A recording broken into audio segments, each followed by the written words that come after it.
I'm so sorry.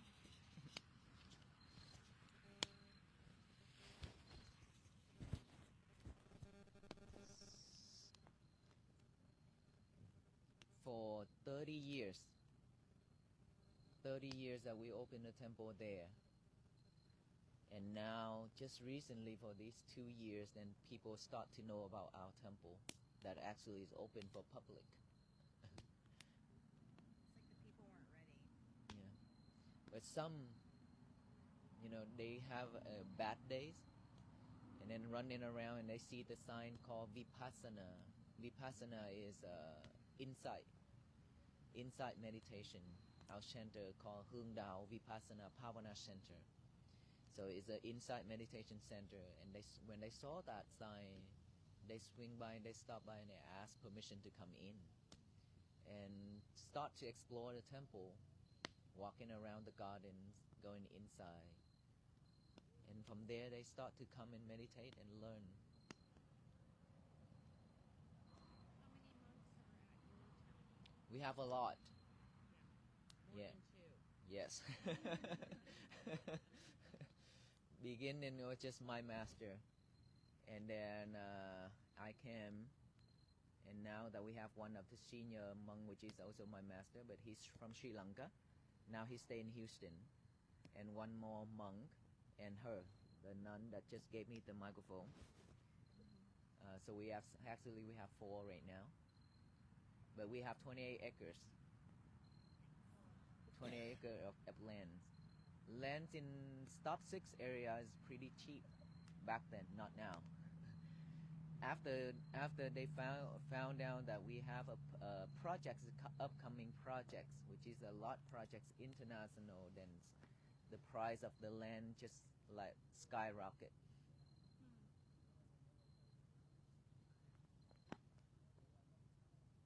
I myself, I made a vow to build a project called the Sacred Scripture Stupas, engraving all the teachings on the stone, 10 different languages.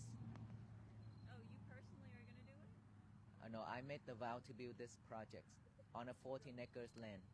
To build the project? Yes. So you'll hire people, or are you going to be able to do any of the art yourself? No, I can't. I can't do all that. I didn't know if you were going to teach yourself. These are all stone projects. It's not concrete. It's not wood. Solid. Like a petroglyph. It's from India. All the stone will be imported from India. Estimated about 1,500 containers coming in for this project. So what's your trajectory on this project? I'm sorry? How long will it take? There you go. If we have enough budget, then it could take 10 to 15 years.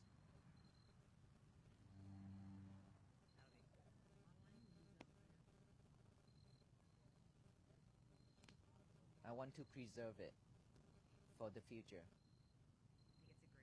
think it's a great idea.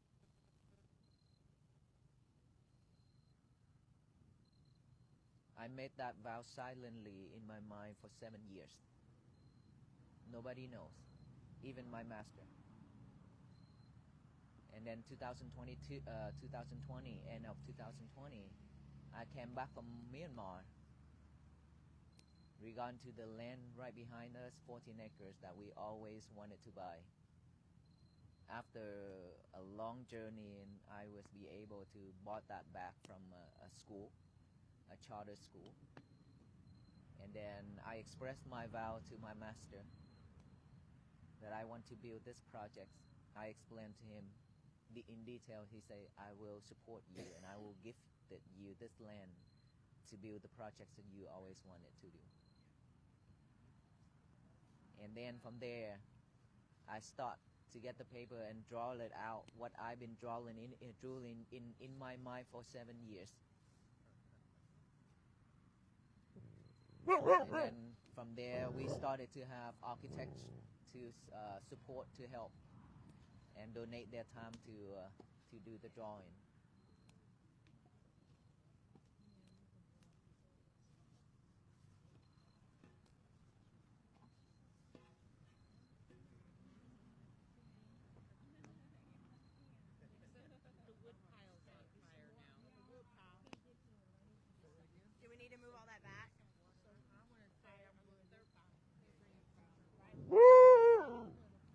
Okay, Aloka.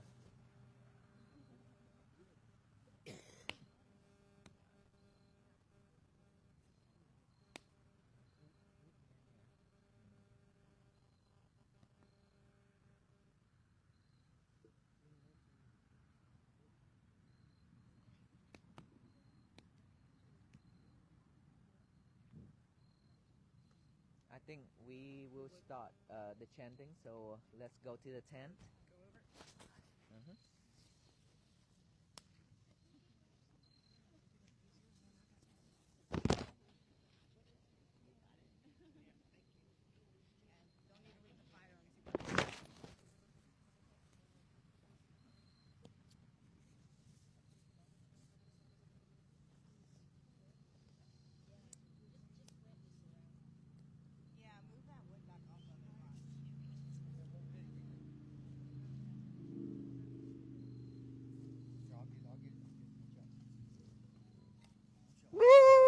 Aloka.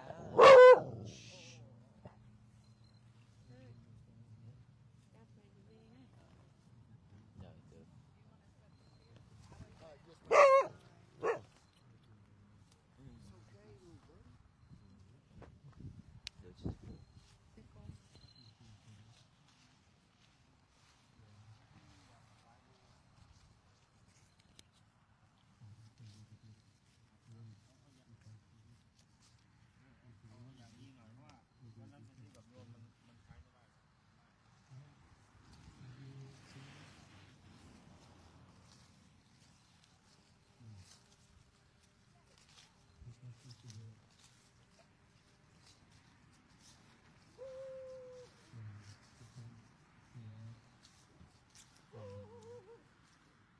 We have chanting a few minutes and we can meditate together. And after that, we have talking. Yeah, talking. And if you have any question, you can ask. We are going to answer. Yeah. There's a cleaner.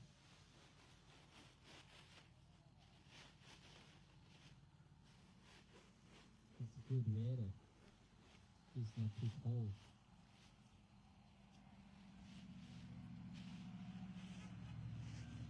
Not too cold, not raining. But raining in the morning, I think. I check the news. Is it after 12 o'clock?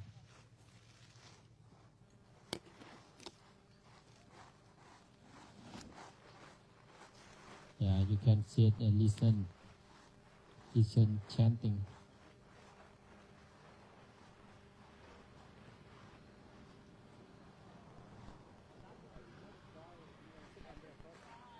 Yeah, that one he joined.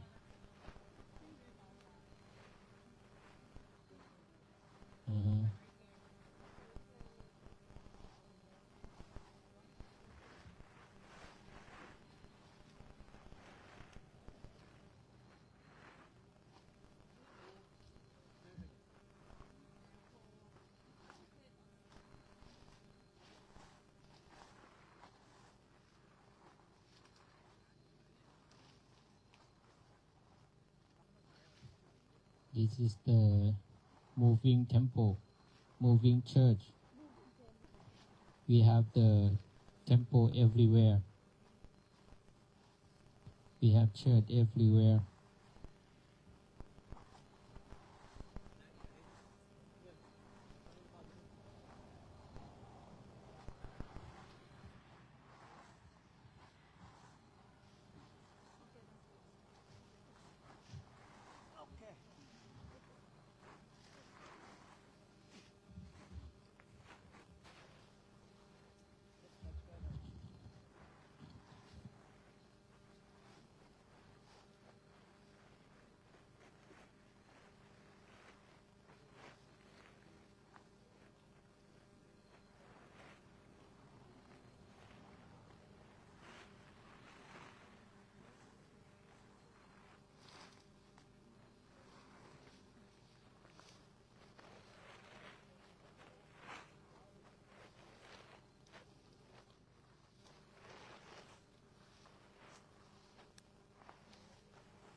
พระพร้อมกันขน่อย Chanting together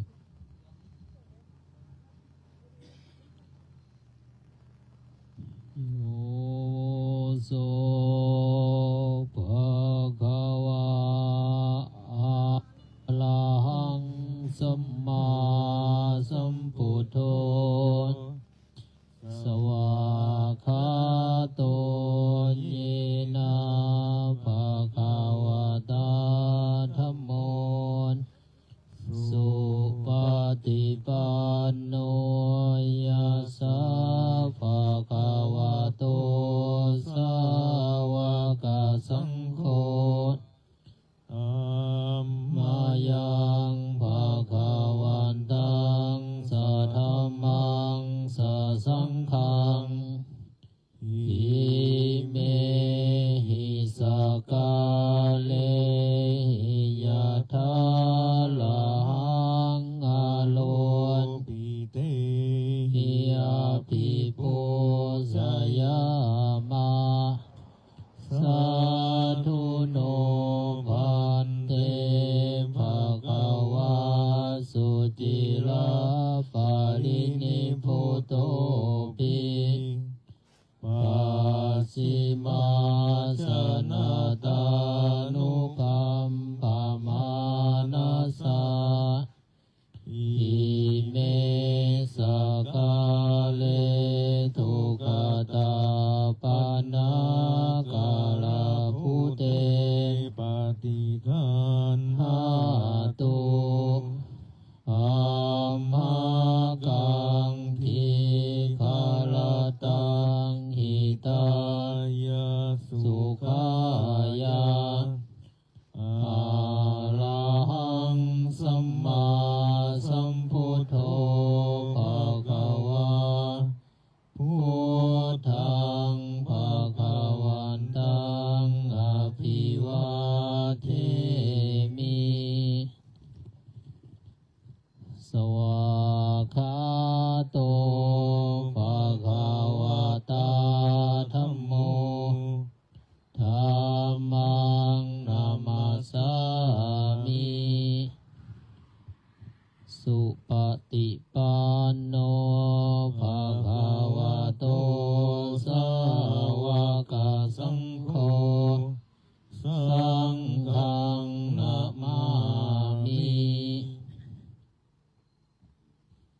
หันธัมมยังพุทธัสสะภะคะวะโตปุพพะคณามะกะลังกโรมะเสนะโมตัสสะภะคะวะโตอะระหะโตสัมมาสัมพุทธัสสะนะโมตัสสะภะคะวะโตอะระหะโตสัมมาสัมพุทธัสสะนะโมตัสสะภะคะวะโตอะระหะโตสัมมาสัมพุทธัสสะอิติปิโสภะคะวะอะระหังสัมมาสัมพุทโธ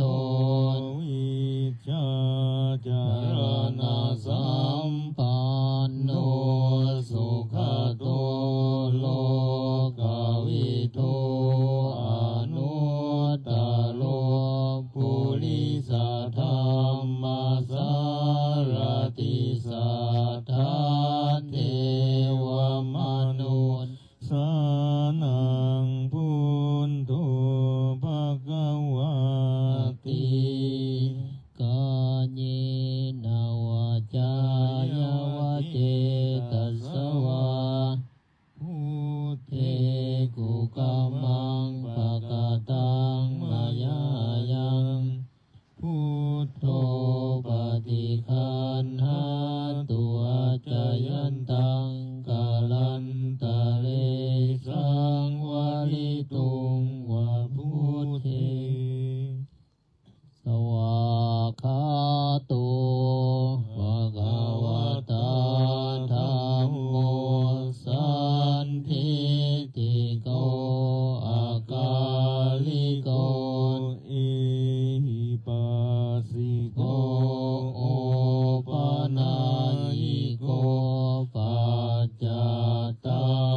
ยปฏิปันโนภะคะวะโตสาวกสังโฆสามีจิปฏิปันโนภะคะวะโตสาวกสังโฆยะทิทังจัตตาริปุริสายุคานิอัตถาปุริสาภุคลาเอสะภะคะวะโตสาวกสังโฆอาหุเนยโยปาหุเนยโยทักขิเนยโยอัญชลิกาลนิโยอานุตตรังปุญญเข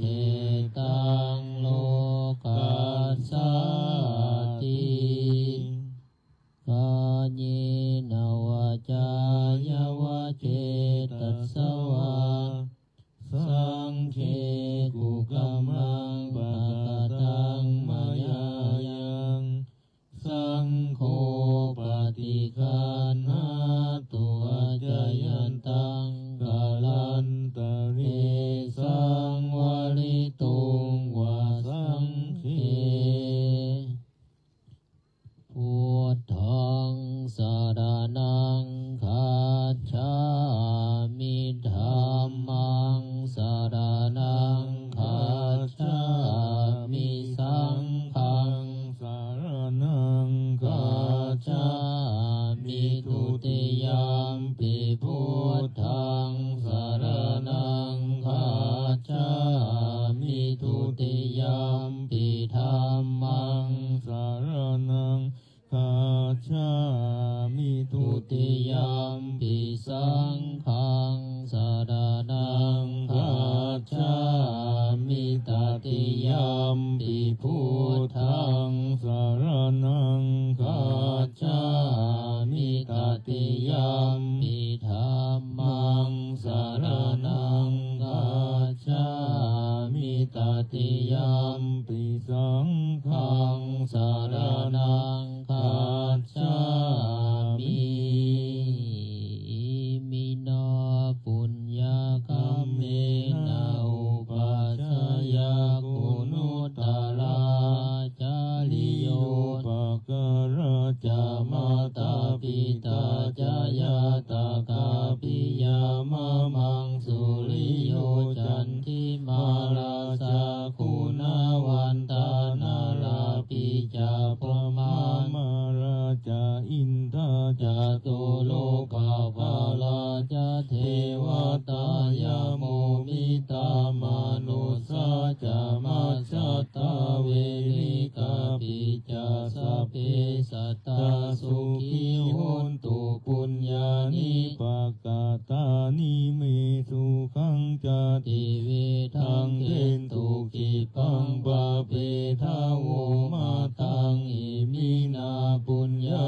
คัมเมนะอิมินาอุติเสนาจาคิปังสุลาเพเจวะตันอุปาทานาเจตานังเยสันตาเนหินาธัมมายาวานิพานาตุมะมังนาสันตุสัพพะทาเยวายาทาชะโตภะเวอุสุจิตังสติปัญญาสันเลโควิริยมหินามาราลาพันตุนุกาสังฆาตุนจาวิเยสุเมพุทธาทิภาวะโลนาโทธัมโมนาโทวารุตตโมนาโทปัจเจกพุทโธจาสังโฆนาโทตาโลมามังเตสุตมานุภาเวนะมาโลกา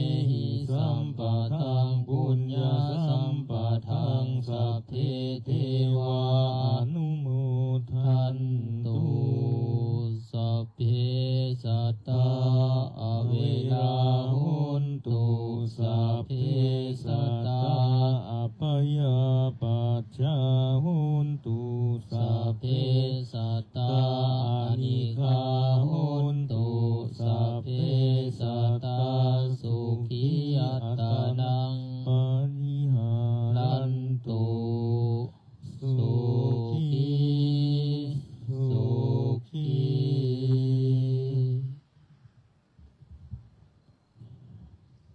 That is chanting in Pali word. You understand that the ancient language. The next, we have to sit meditation. You can sit whatever you can, but straight your head. Don't against to the left or to the right. Just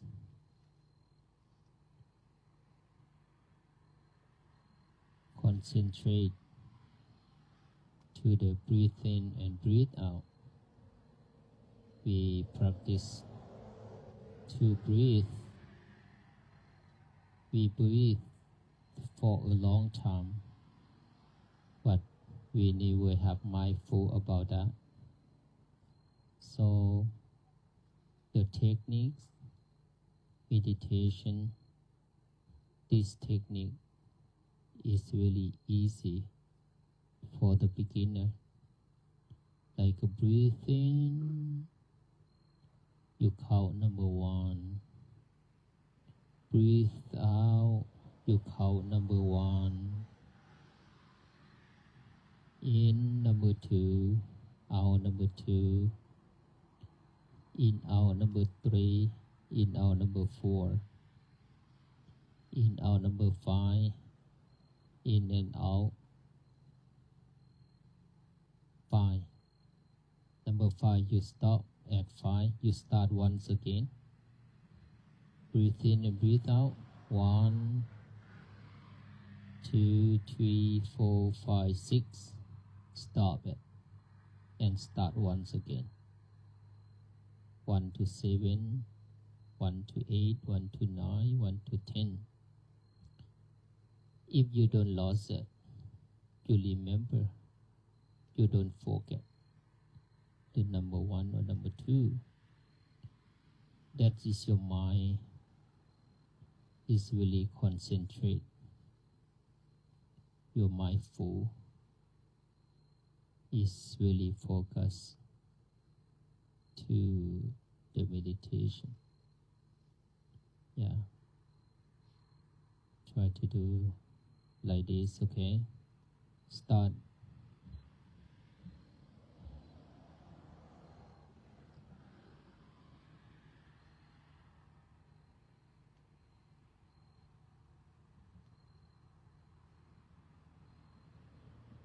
About 5 minutes.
อุกาสวันทามิพันเตกิติยังสัพพังสัพพทานทานิสุปฏิทิตังสาลิกถาตุมหาโพธิพุทธรูปังสักการังสัสสะกายสาวาจาสามนาสาเจววันธามิเตตถาคเตสยานิอัสสานิธานิกามนิจาปิสัพพะทาอุกาสวันธามิพันเตสัพพังอปาราทังขมาตมิพันเตมยากตังปุญญังภามินาอนุโมทิตาพังสามินากตังปุญญังมหังทาตาพังสาธุสาธุสาธุอนุโมทามิ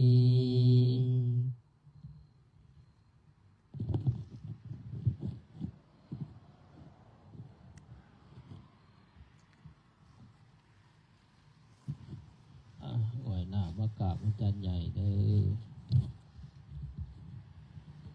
สาธุสาธุสาธุ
สบายดี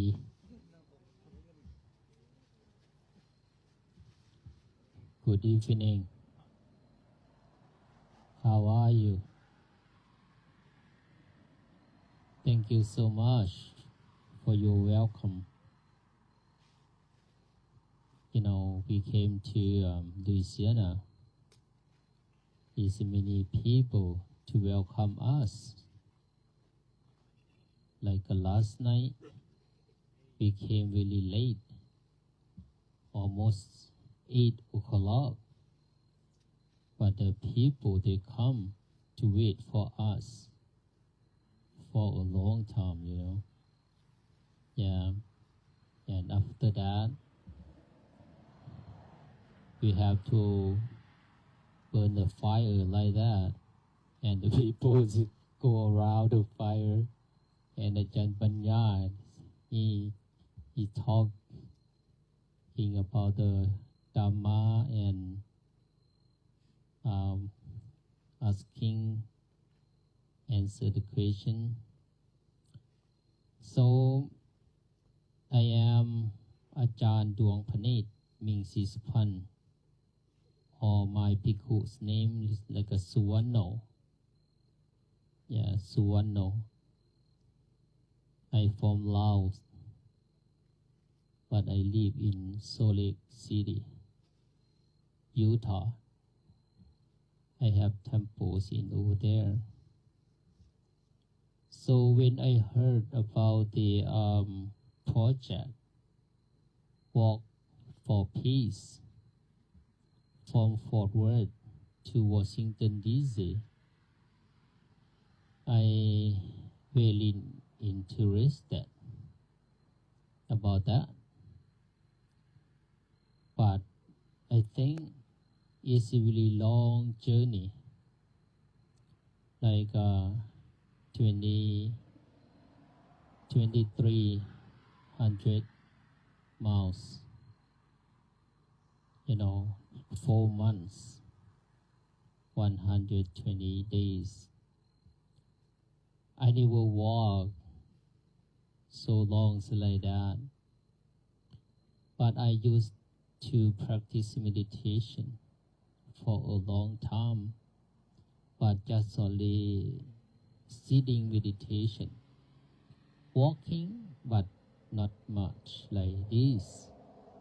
So I say I want to try it, and I asked my people, my temple's member, to come to join. But they said, Ajahn, they call me Ajahn like a master. Can you do that? Can you make it? I said, I want to try it, And I thinking about my master. Yeah, he is 70 years old. Jatan Kawan, he's from New York, but he is 70 years old. But I am only 55. If he can walk, why I cannot walk? So, and we came together to Fort Worth, Texas, walk to Austin.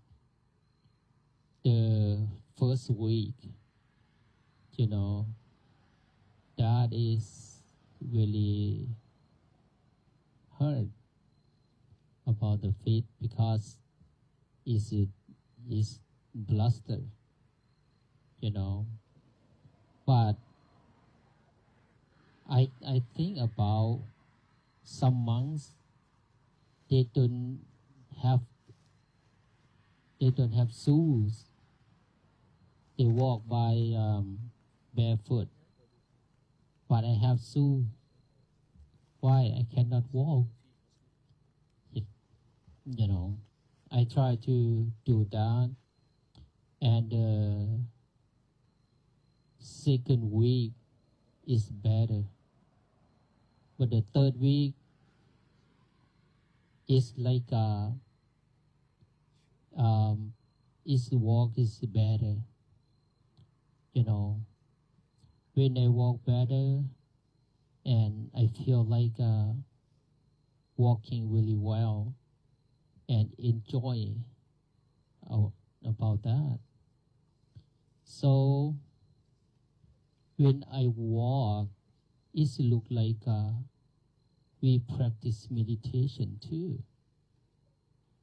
Because practice about the meditation, we said sati pathan si is like a mindful practice about mindfulness. Practice about mindfulness, we have sitting, walking, laying down, and standing. But walking, when I walk, it look like usually when we practice about meditation, we don't have to think too much. But walking is a help a lot. Why? Because it's tired. and you don't have to think is many things. You just keep going. You know, sometimes my leader is like a Pante Panya Kala. He walk is like really fast. Sometimes we have to run. I run and I hurt. So I don't have time to think about this, to think about that. I have to pay attention, concentrate for walking. But sometimes when I walk, I look at, my foot like this. The mind is going something else. To think about this, to think about that. Sometimes I have to look at the sky, and make the mind is look like concentrate about that. So this technique, I think, is the best for practice about meditation. And meditation, many people know about the meditation. Many people practice about the meditation, but not many people to understand exactly about the meditation. The meditation, when we practice, we can use it with anything. When you speak, when you hear, when you smell, when you touch, when you think. Meditation, when the minds come down, when you speak, we just really careful about that. The mind have a lot of compassion and loving kindness, because you look as you breathe in and breathe out. When the mind is clear, you can see yourself. You can see yourself. When you see yourself, you're asking yourself like, do you need healing? Do you need stealing? No. Do you need sexual misconduct? No. Do you need lying? You said no. Do you need intoxicated? No. If you say no in yourself, the other people know. It look like you, like a suffering. Nobody need it. Everyone need happiness, peaceful. Everyone need it.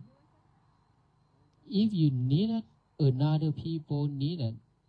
So if we don't harm each other, we will have peace in our mind, in our self, in our family, in our country, in our world. So if this world have peaceful, can you imagine that how we live in this world which is really happy and happiness?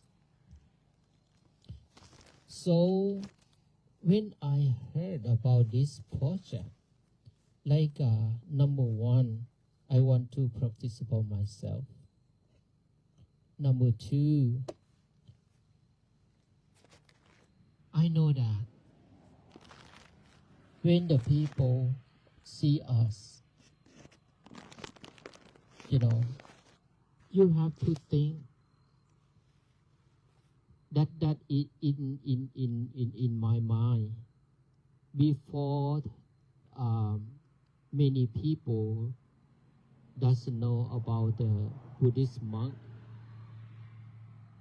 Maybe you think the Buddhist monk is like a dancer or something, because when the first I came to the United States, when I go to somewhere else, I go to gas station. Many people like to ask me like, where are you from? Are you dancing? Are you dancer? Why you dress like this? Or someone like to say, are you kung fu? Can you teach me about the kung fu? And I said, no, we don't know about the kung fu, just only the monk in Shaolin Temple in China. Yeah, we are the Buddhist monk in Theravada, because we have Theravada and Mahayana. But like us, we don't practice like that. Practice about the Theravada like us is like sitting, meditation, and walking. Standing and laying down. So about the Buddhism, the Buddha said that really simple to practice about the Buddhism. Not to do any evil, to do good, to clear your mind. To clear your mind, this is really important, because everything is from your mind. When you speak, it's from your mind. If your mind clear, if your mind is happy, if your mind is peaceful, whatever you go, whatever you do, you have peace. You're working, you really enjoy it. In your house, you're cooking, you really enjoy it. You do everything, cleaning, you're really happy about that. Yeah, that is from the mind. If the mind is not clear, not clean, whatever you do, you get suffering about that a lot. This is the we have to practice the meditation. Only meditation can clean the mind. If we practice about breathe in and breathe out every day, 5 minutes or 10 minutes, in the morning or evening, or when you have time, or you go camping, like this, you can sit meditation, like the technique I told you. Breathe in, number one, breathe out, number one. And the mind is come closer. Usually the mind is jumping. Bhante Panya like to say like the monkey mind. Monkey mind. Like we try to tie the monkey. Not jump around. So when it's closer and closer, the mind think what you should think. It's really important about your job, about your duty. We don't have to think about like jealousy, like this. For example, jealousy is not in your mind. So when we have compassion, you feel like everyone in this world is look like your family, you know, like your family. We love each other like a family, like a brother or sister. And I always think about what the Buddha said. What the Buddha said. The Buddha said like every people, everyone in this world, usually we are relationship. We are relationship. But you know, because the life of the people is samsara. Samsara is samsara. Is we die and we born again. We die and we born again. So we usually know each other, but long time ago we don't remember. We remember just only this life, you know. So I want to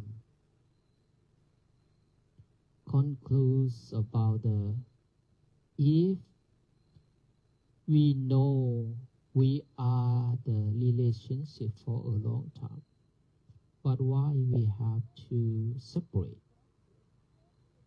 Like, oh, you are Asian, I am American, you are African, you are like this, like that. Why? Because everyone, you know, they don't like suffering. Everyone need peaceful.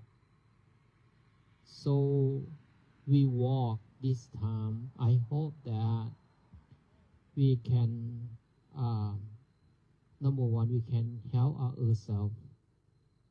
We can help our temple or our community, our city, our state, or our country, or our nation, the world.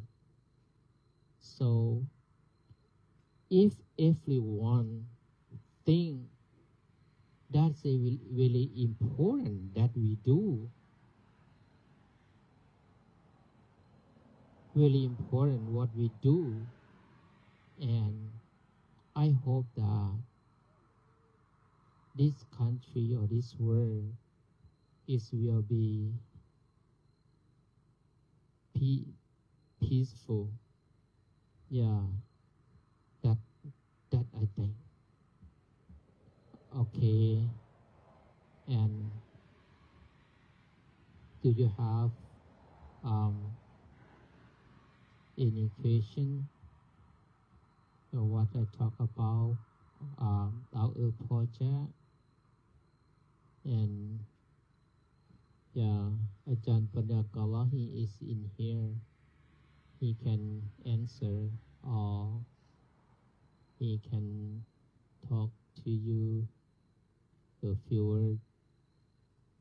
His English is best, is better than mine.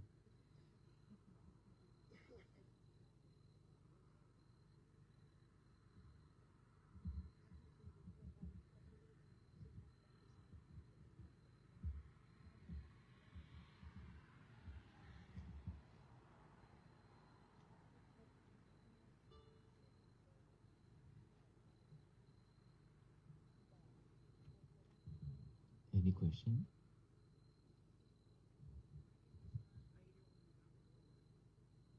Why didn't we wait until it's warmer and then we start this walking? It's a question that also a monk asked me too. Because I think when I came up with this vow that we want to walk. It's just within like 5 months, and then everything, we have the whole team working on it to get this done. And plus next year we will have a international event in May 2nd to May 10 in Fort Worth. We will have a big international event. One of the events is we received the Buddha relics from Sri Lanka. Sri Lanka is a country where they kept the Buddha relics after the cremations for 1,000 years. And so we went there and had a meeting with the Prime Minister and President and Sangha, which is the head monks over there. And we got an approval to bring the Buddha relics to United States for exhibition. This is the first time in the history of America and Sri Lanka that we will receive 4 Buddha relics total. And 1 branch of the Bodhi tree, we call a Bodhi tree. The Bodhi tree is the tree where our Buddha, he sat under that tree to practice meditation and became enlightenment. And then that tree called Bodhi. After enlightenment, that tree we call a Bodhi tree. The science name is, I think, Ficus religiosa something. And so that tree planted in Sri Lanka for over 2,300 years over. And that tree is still alive. And so the government offer a branch of it to our projects that I mentioned earlier over there, that are sacred scripture stupa projects that I made about. So the government of Sri Lanka offer a branch of it to this project. And so in end of April, we will go there to receive the tree, receive the Buddha relics to bring it to Fort Worth. And so all the monks and lay devotees and all people around the world will be gathering in Fort Worth for this special event. 9 days total. Exhibition, chanting, and a Vesak day. Vesak is the birth, the enlightenment, and the passing away of our Buddha on the same full moon day of April. And that is why we don't have time to walk in spring. No, we can't walk back. It will take us several months more to get back to the temple, and then by that time, probably we will celebrate the ceremony, and nothing will be done if we walk. So we will probably take these RVs back, which I don't know if it's possible, because it's full of stuff inside. Hopefully. So, I hope so. And so we will try to find a way out to go back to Fort Worth, and we will have the event there in Fort Worth as well after we finish this journey. Hopefully that will be February the 17th. That is also our Lunar New Year day. So come to Fort Worth to join our Lunar New Year and celebrate the WalkForPeace celebration, and then also see the place where we will host the event in May. And one of the special event in May is lighting up 24,000 candles, offerings, and then prayer for world peace. That is in May, 24,000 candles. And yes, we have a lot of things to do.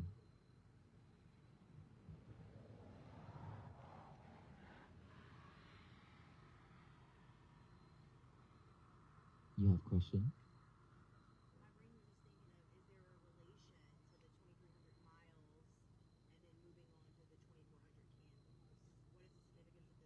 My brain is just thinking of, is there a relation to the 2,300 miles and then moving on to the 24,000 candle is a different meanings.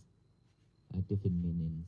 And this journey 23, I'm not sure that is 23. Could be less, could be more. It all depends on the route that we are taking. So it's a different meaning. 24,000 candles is a different meaning. In Buddhism, our Buddha said, all human beings like us right now, we have been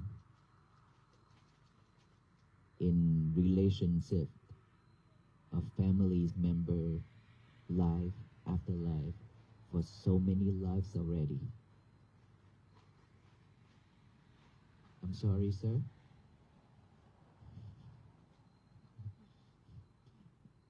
And then after this life, we will continue, will be in relation of family members again. It's just that after we pass away, we were reborn in a different form, reborn in different family, different countries, different colors, different faith. But we have been families member for so many lifetime already. What are the chances that we are here together tonight, right in front of the highway, sitting here and chanting and talking and asking questions like this? There must be a connection, right? That we could not see, but we can feel it.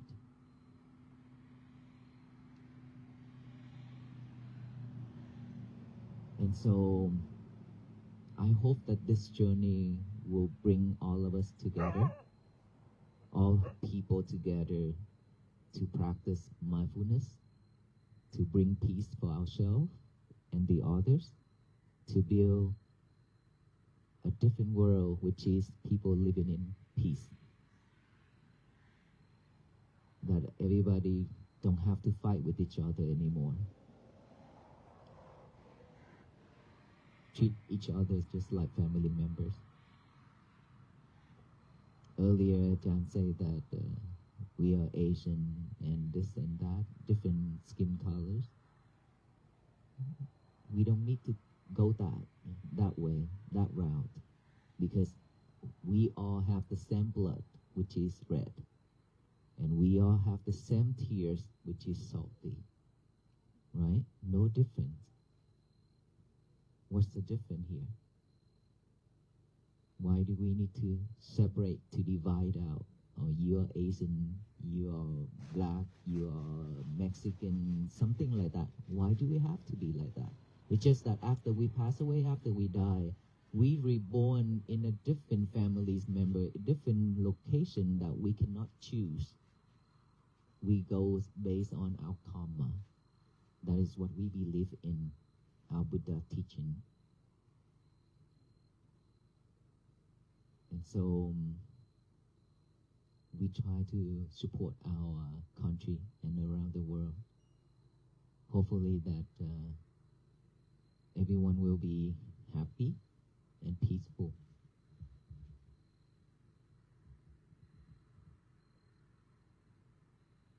So you follow the teachings of Gautama Buddha and any of the other Buddhas, or just Gautama Buddha? Once, if there's a Buddha exists, which is Gautama Buddha, there is no other Buddha Dhamma exists. Unless his Dhamma, his time is over, completely over, then there will be a long time for a future Buddha to be born. Other than that, there is no other Dhamma of the other past Buddha exists during his time. The reason I ask that question is because a lot of people don't understand the background, so I think that's very important that you have that understanding. Yeah, that is the law. When Gautama Buddha's time, then there is no other Buddha will be born in this lifetime, during his time, unless his time is over. And we will have one more Buddha coming in this world, this earth, but that will be a very long time. Very, very long time.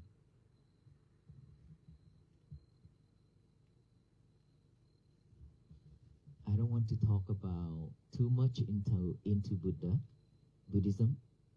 It's because we don't want people to think that we are trying to promote Buddhism and trying to convert people. We are not trying to convert anyone.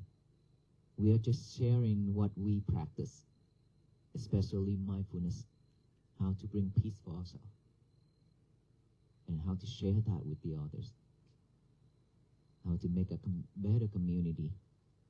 That's all we wanted to do. Loving kindness, compassion, hoping that everyone will be living in unity and harmony. That is the message, that is our goal. When we walk like this is all we want to share. So if you have question about Buddhism, we will to answer, but we truly don't want to go deep into it. So I hope that everyone will understand what I'm saying. And so it's limited.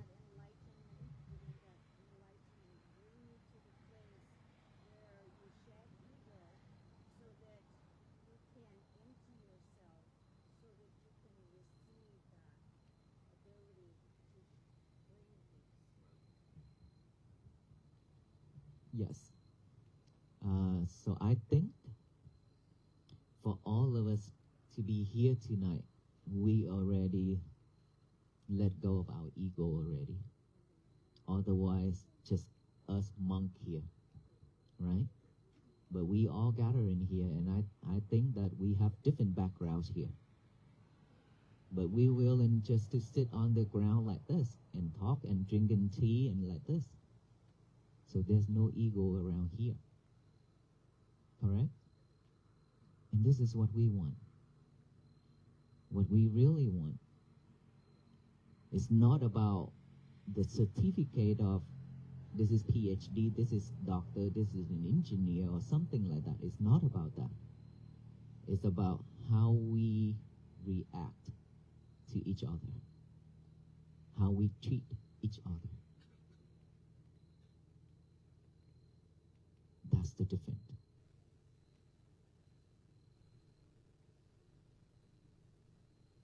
And we really want all of us to treat each other just like our family member, our sister and our brothers, our father and mothers. That's how it should be. Then we soon will be living in the place filled of love.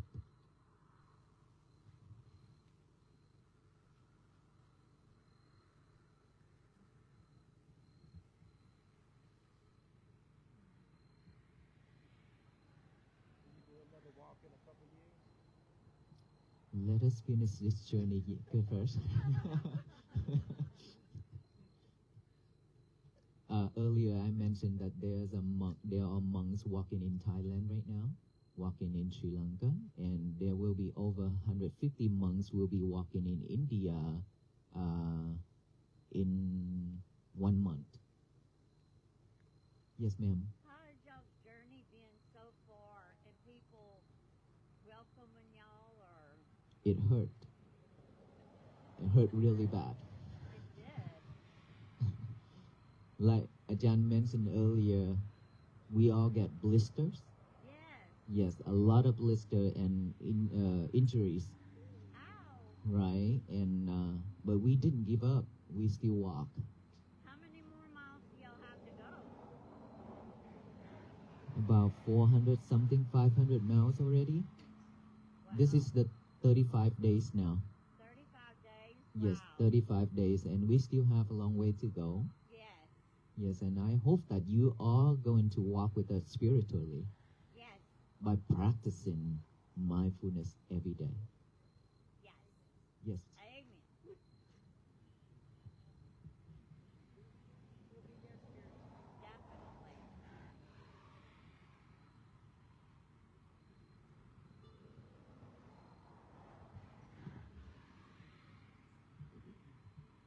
Sometimes when I walk, I am really tired,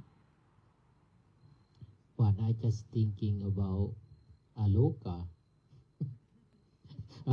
Aloka, he's sleeping in here. When we put him in the car, and he like to go, and he like to walk. So I have to walk. I shy him. It's make me shy. Yeah. And his feet never get blistered. But he walk by barefoot. Yeah.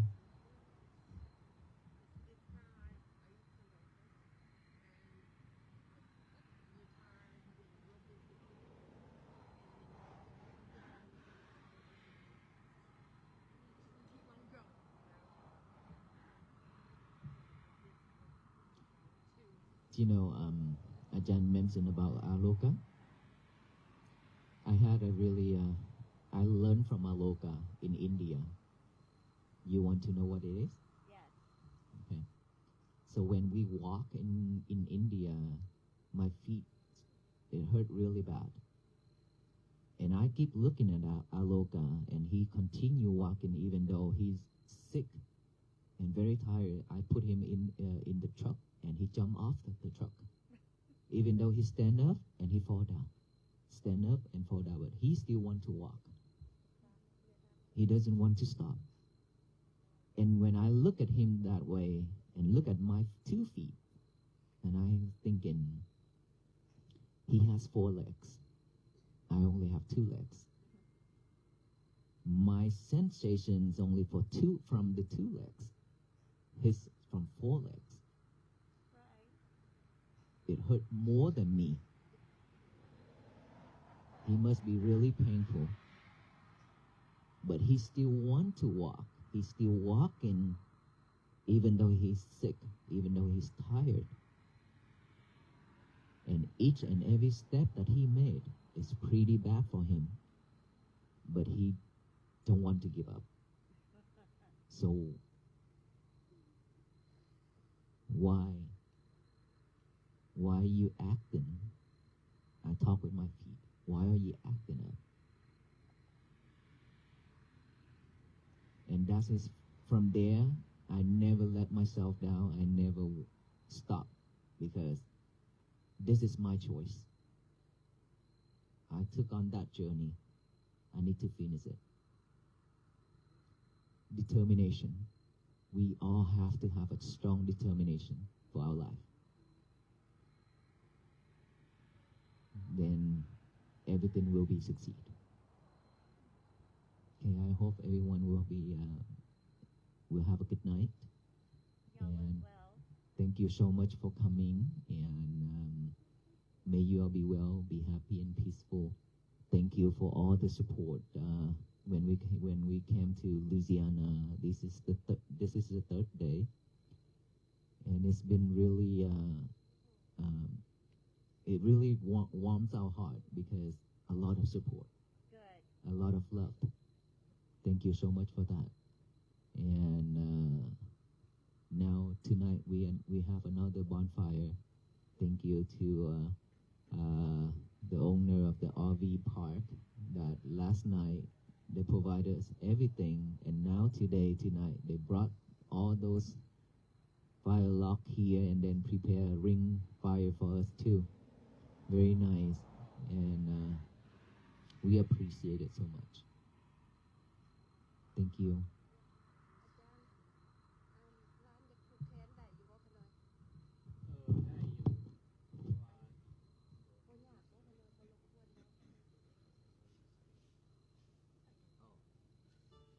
I always forgot about the string. Okay, we will have the blessing string for everyone. If you can just line up right here, and all venerable monks will give it to you.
That way.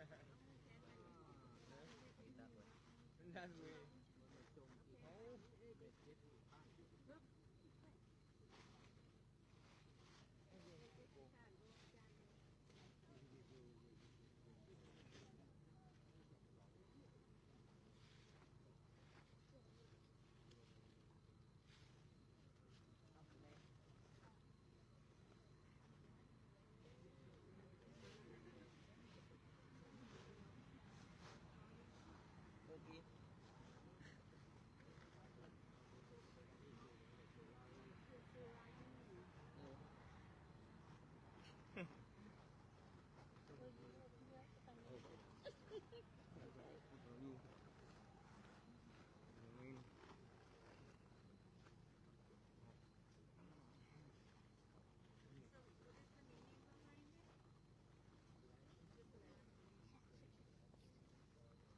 Move a little bit. Okay.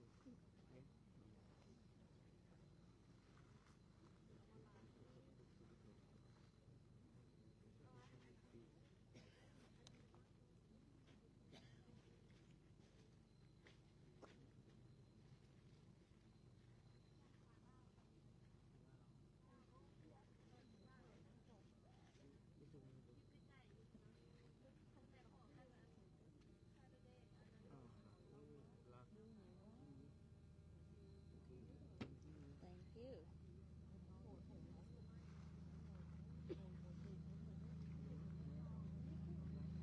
Right.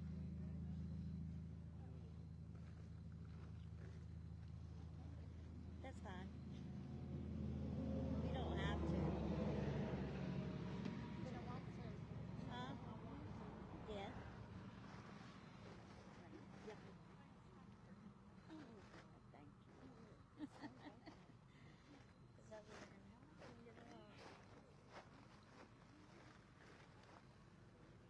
gonna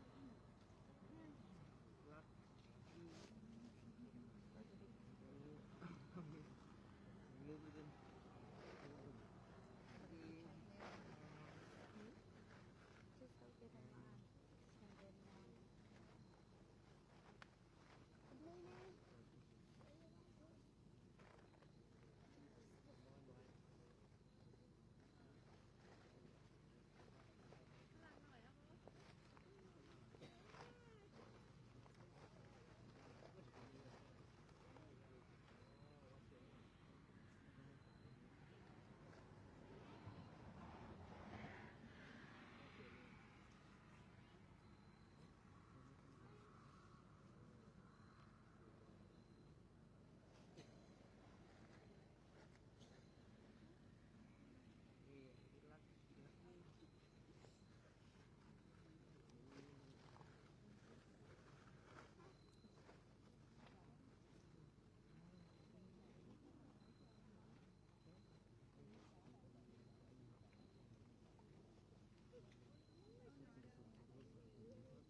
you're fine. Just bend down. I can't get down.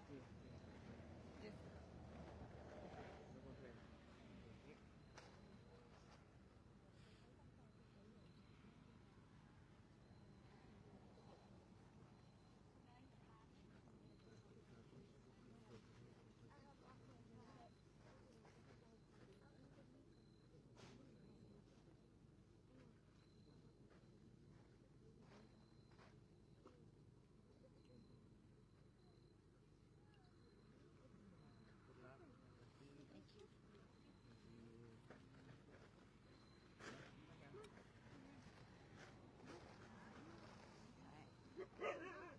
where's he at? Oh, he's laying down sleeping.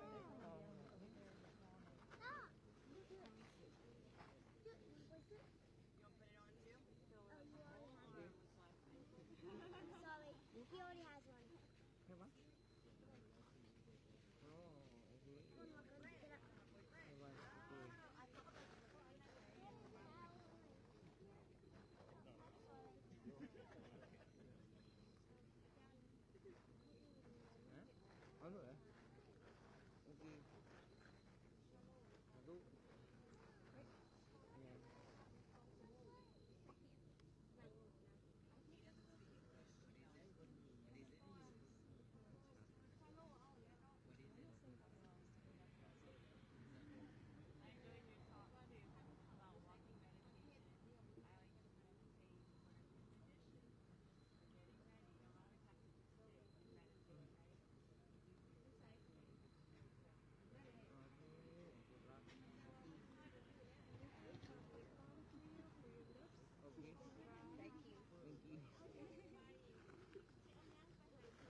Be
safe on the rest of y'all's journey. Thank you very much. Yes. You want one?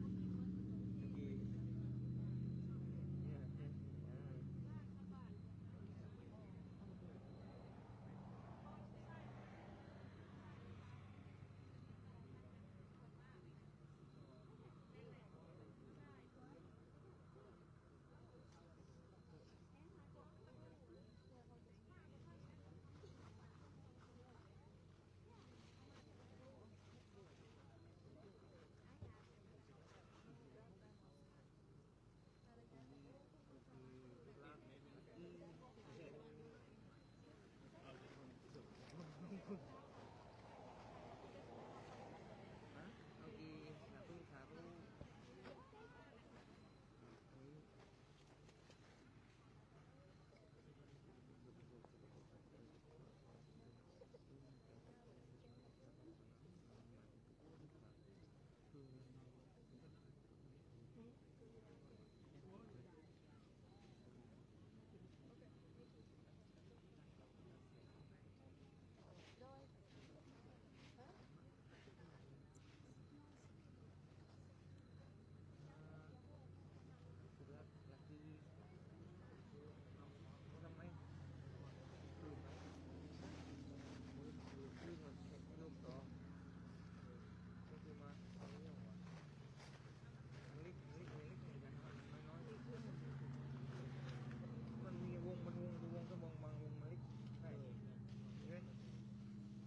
Yeah.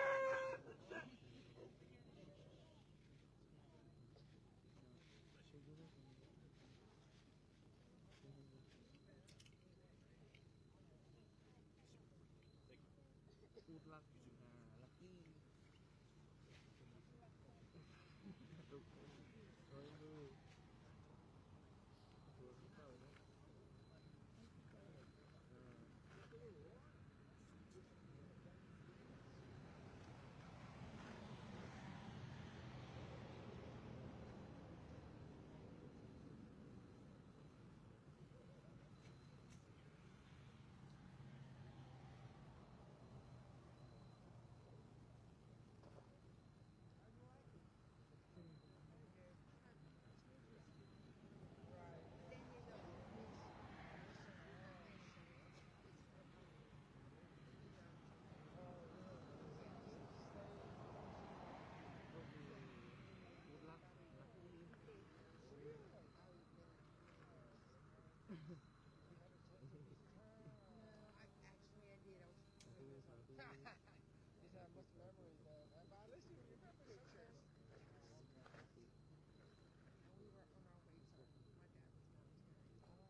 Ask him for his blessing.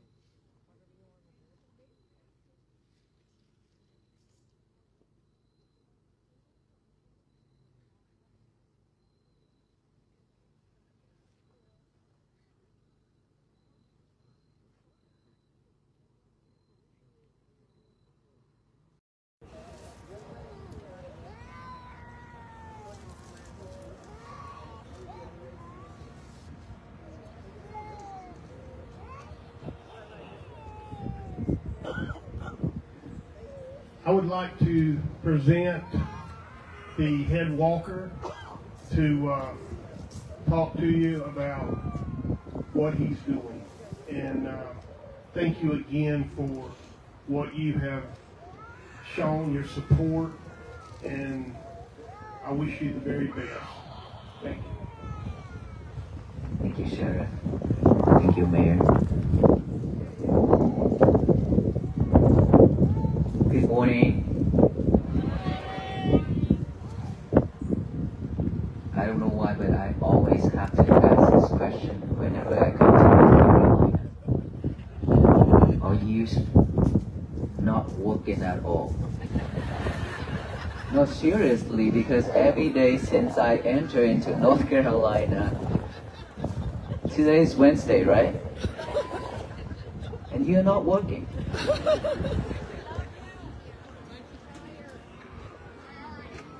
Priority. Peace is priority, not me, okay? Just to be sure, peace is the thing that we all need right now, and that is what we're looking for. Thank you so much for all this love and the support and the hospitality. We are very honored and grateful that everywhere we go, we have this much of crowd to support and to come out to walk with us, not in person, of course, in spirit, on this mission. And every day, we are honored and grateful to have the law enforcement, sheriff, police, fire department, EMS, all those law enforcement departments are supporting us every day and night. We are very grateful for that. And mayors and state rep and city council also coming out to greet us and give us proclamations and then support this mission as well. We have everyone working together on this mission. We should be grateful.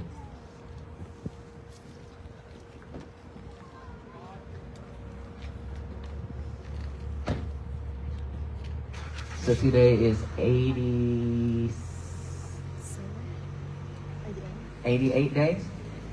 See, I forgot everything. 88 days of walking from Fort Worth, Texas to here. And today in Liberty. Are we at peace right now? Are we really are? How many hours for us to get here? This morning, how many hours? Couple hours to get here? 17. What? 24 hours. Wow.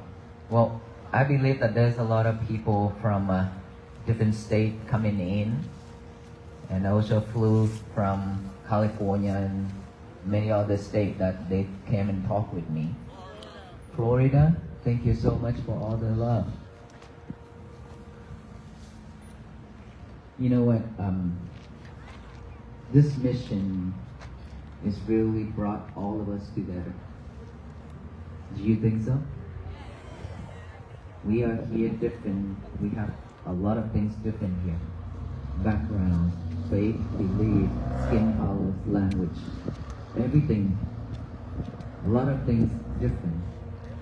But then we be able to come out here together in this cold weather to support each other, to show love. This is something that is so beautiful in this century, because we've been living with so much suffers in our life for so long, and somehow I decided to take on this journey, Walk for Peace.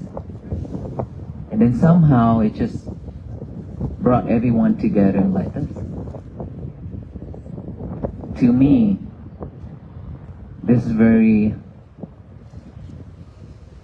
meaningful, and this will carry on for the rest of my life.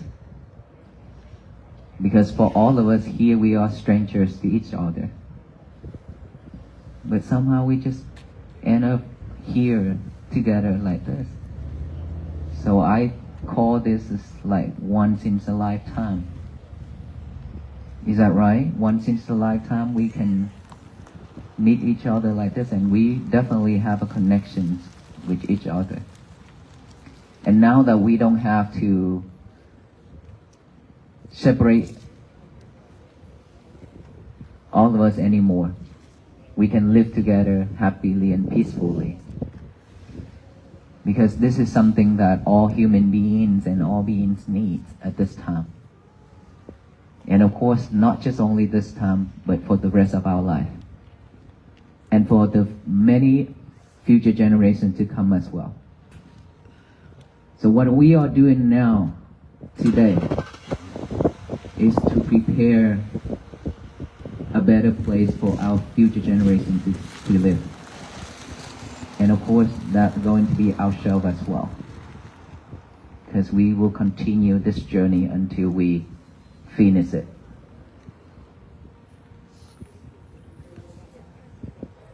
And so peace is something that all beings are looking for.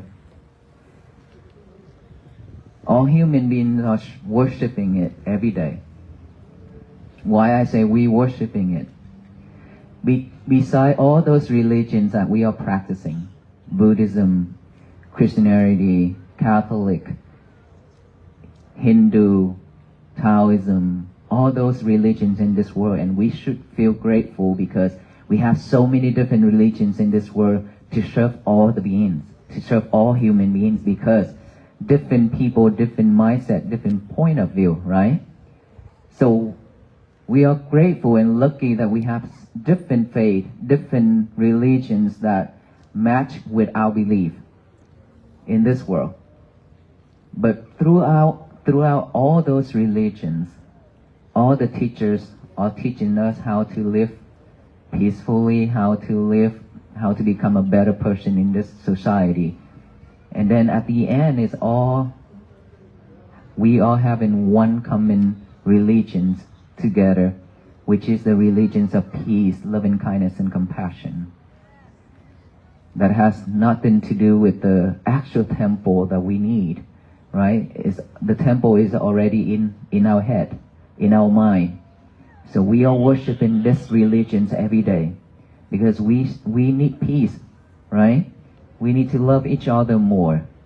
And that is why when we see something that is about peace, we all coming out for it, join with it, support it, because we know the benefits of it. And we know how suffer we are already. So we want to get out all those sufferings. But how can we do that? This is the question that is been so long that we don't have an answer. Sometimes we have a peaceful moment, peaceful day, and it's fragile. Quickly, easily, if something happens, somebody say something to us, it's fragile right away. It's because we are not mindful. It's because we are not loving ourselves enough. We keep on pushing ourselves to the mud. Because we always react when the world throwing lemons at us. And this world will not stop throwing lemons at us. So how much energy do we have left to continue reacting on things coming to our life? We don't have that much energy. Ask ourselves, Back then, myself, I do a lot of landscaping at the temple. I carry heavy stuff, rocks. For myself, versus couple guys, I do a lot of heavy things. But now, carrying this rope with all these pins, and sheriff and mayor just added more pins on my rope. They proudly to added more weights to my rope. And my 2 bags on the shoulders, it wear me out every day. It's heavy. And my back is hurting. It's not like when we're still young, right? And look at us. Back then we still run, we can do a lot of things. And now we walk slowly, and now we have to be extra careful when carrying things. We are not young anymore. We getting older and older, aging. We suffer with this. We suffer with this. But we didn't realize that. So we don't have much energy left. We don't know when is our turn to leave this world. We really don't know. So are we waiting for that moment to come while we don't have anything for ourselves? I'm not talking about material. We can have a really fancy house, a lot of things in our house at home. But then, what about our mind? Because material cannot carry with us. We'll have to leave everything behind when we die. But only the things that will come with us and follow us life after life, which is our karma, which is our wholesome deeds. The thing that we have purified, letting go of all those things in our mind and have a clear mind, have a beautiful mind, a better mind to live with us, to come with us to our next life. For most of us, not Buddhism, a lot of us here are not Buddhism, and we are not talking about Buddhism. But in our belief, that is not the end. That is not the end. That is why the populations keep rising and rising. Right? So whatever we do in life, whatever we have right now, if we can live peacefully, we will have a better life next life. If we are not, then our future life will be terrible, because it will carry on. So in order for us to know our future life, look at what we are doing right now. That will tell us our future life. So we should only create wholesome deeds, not unwholesome. But in this life, because of materials, because of living, we chase after things, and we tend to forget ourselves a lot, most of the time. And so we are not mindful enough. That is why when things happen, we always react so quickly. And the more we react, the more suffer we are. That just adds more weight to our mind. Right? In our life, we added a lot of things, unwholesome things into our mind. Just like this tree right here. These trees, plants right here. No leaves. We see no leaves, right? So the tree during the regular season, it has all kind of energies to support, to grow a lot of leaves. Is that right? The maple tree, same thing, and give us colorful colors, leaves, so that we can see. And at the winter, right now, this is winter, look around us, all these trees are already shedded. No more leaves. Shedded, all those leaves to conserve the energies for the next season, which is spring. It looks like it's died, but it's not. Look like have no energy at all, but it's not. Deep inside of that tree, it has full of energy in there because right now it's conserving all those energy to prepare themselves to give more leaves, to give more colors during the spring and fall season. Same thing like us. The tree knowing when to shed their leaves, but we don't. We collect a lot of things to our head, to our mind, but we don't know when to shed it all. When to let it go. We keep on adding more to it, adding more to it each and every day, and we don't know how to let it go. That is why we suffer. That is why we drain our energy. Not like the tree. We should be like the tree. Know when to spread that energy out to bear leaves and flowers, and know when to shed it all to conserve those energies for themselves. We should be like that. All those undesirable things in our life, all those hatred, angers, delusion, greedy things, we should know when is enough, when we need to let it go.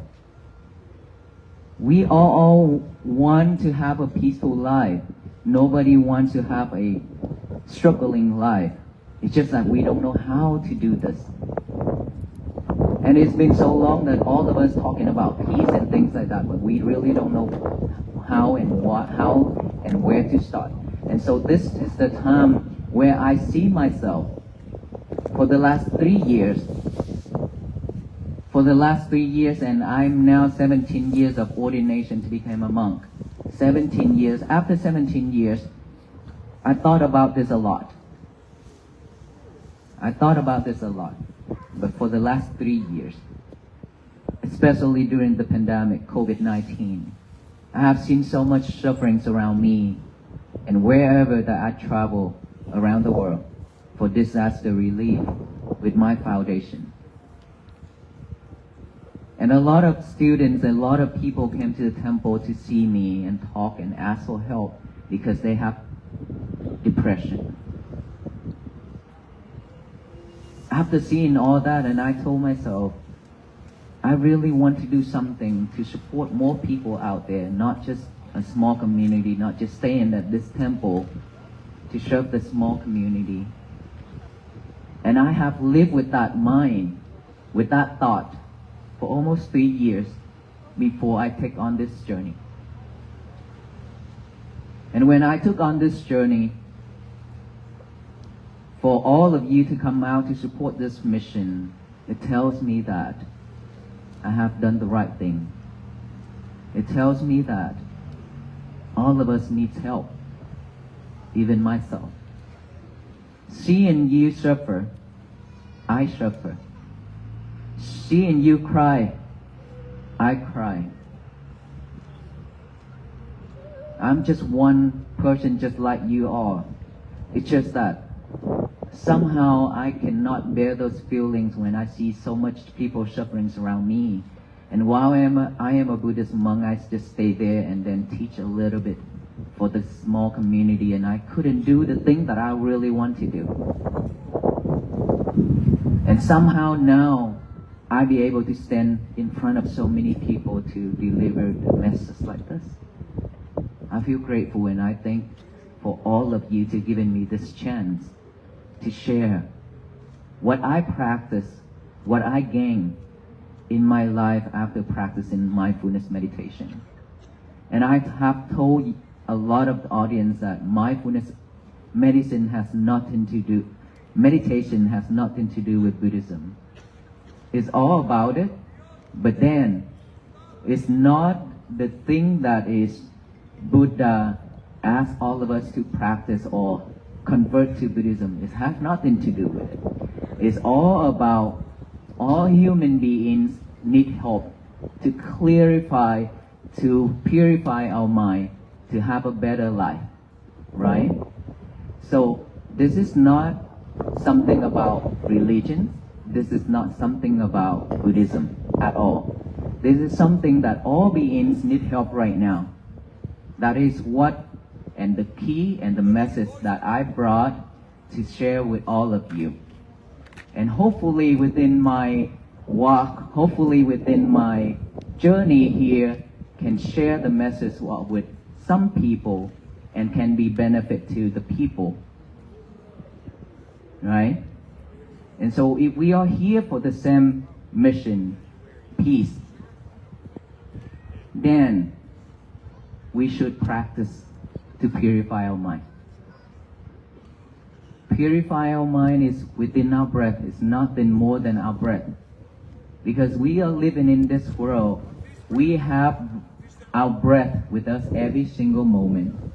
It's just that we've forgotten it.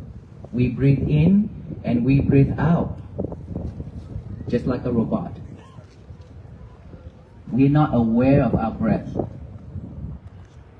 So this is the time where we should be mindful with our breath. Breathe in and breathe out with awareness instead of just breathe to survive. So when we add awareness to our breath, to our breathing, this is when we calm our mind down. This is when we tie that monkey down, not to let that monkey mind jump in here and there anymore. All of us have the monkey mind. That monkey mind is always jumping, never want to stop at one place, never want to live with this present moment. The monkey always work and think about the past, about the future. And the past is something that's already gone. We have a history. No one can change it. So we should just let it go instead of holding on to it. And the future is something that is not yet come. So we should just live with this present moment. So each and every breath we breathe in and breathe out, if we can be aware of those, it means that we live mindfully with this present moment, here and now. When we live with this present moment, anything happen, we be able to reflect ourselves, we be able to see that right away, so we're not reacting. If things happen, if we could just take a deep breath and deep breath, we be able to calm our mind down. When our mind is calm, we will not react the way we used to be anymore, then we not suffer. This is something that we already have with us. It's just that we haven't have a chance to come back to practice on it. And we've been talking a lot about it, but not in action. This is the time that I really truly hope that every one of us will put it into action and make it happen for ourselves. In order for this world to be at peace, we have to make our world be at peace first. Our world is inside, not outside. Every single one of us have the world inside. That world also have the same thing as outside. Trees, weeds, flowers, cactus, animal, fruits, food, everything. Inside of this world have everything that same thing as the outside world. And especially inside of this world have a lot of wild animals. Greedy, hatred, anger, delusion, all those are wild animals. That wild animal can eat us up any time. Can chew the other at any time. If those animals cannot, if they are not trained, they are not under control, it will mess up everything. So we should train that animal to stay calm and stay at this present moment. Just like we train in our dog. Stay, sit, lying down, things like that. When it's well trained, it will not react, it will not jump after the object. Right? So I use those sample as our mind because our mind is very, very strong, and actually this mind can create a lot of things. It can bring tears to the world. It can also bring joy to the human, to the beings. So we should be only bring joys to the people, not tears. Right? And so for us to have a peaceful life, we really, really have to practice mindfulness within this breathing method. Breathe in, aware of that breath going in. Breathe out, aware of that going out. In, out, in, out. That's all we need to do. But when thought pop up, our mind have full of thoughts. When any thought pop up, it doesn't matter if it's good or bad. We acknowledge of that thought. Come back here with the breathing again. And then breathe in, breathe out, another thought pop up, another thought pop up. All we need to do is just acknowledge it. And then come back to the breathing. When you hear noise, when you hear sound, acknowledge it as sound, sound, sound, come back here. Sensation on this face, on this body, acknowledge it as feeling, feeling, feeling. Observe it. And then come back here. This is how we train ourselves to have to bring the concentration back to this present moment. So that it cannot go back to the past. It cannot chase the future anymore. It's just gonna stay here at this present moment. We don't have this habit yet. Right? So we need to have this new habit to replace the old habit of heading out. Our old habit is to head out, not to come back. So now we train ourselves to come back. To come back. Bring it back, keep bringing it back. One day you will see, you will live with mindfulness, you will live with this present moment. And then when you are at this present moment, somebody come to you and say something that you dislike. Instead of you react, you give him a smile, give her a smile, and then come back to ourselves. Either you can feel your heartbeat, or you can check on your breathing, or take a deep breath, instead of react. That is how we keep ourselves from troubles. That I have mentioned so many times. If we encounter into a fight, verbally or physically, there are only three places to go, which is hospital, jail, and the third one is funeral. Only three places to go. So we should not. We always have to live within. Peace always begins from within, not out there. And our venerable monks walk. We mindfully walk, and we see our breath when we walk. That is why we have the energy to walk that long.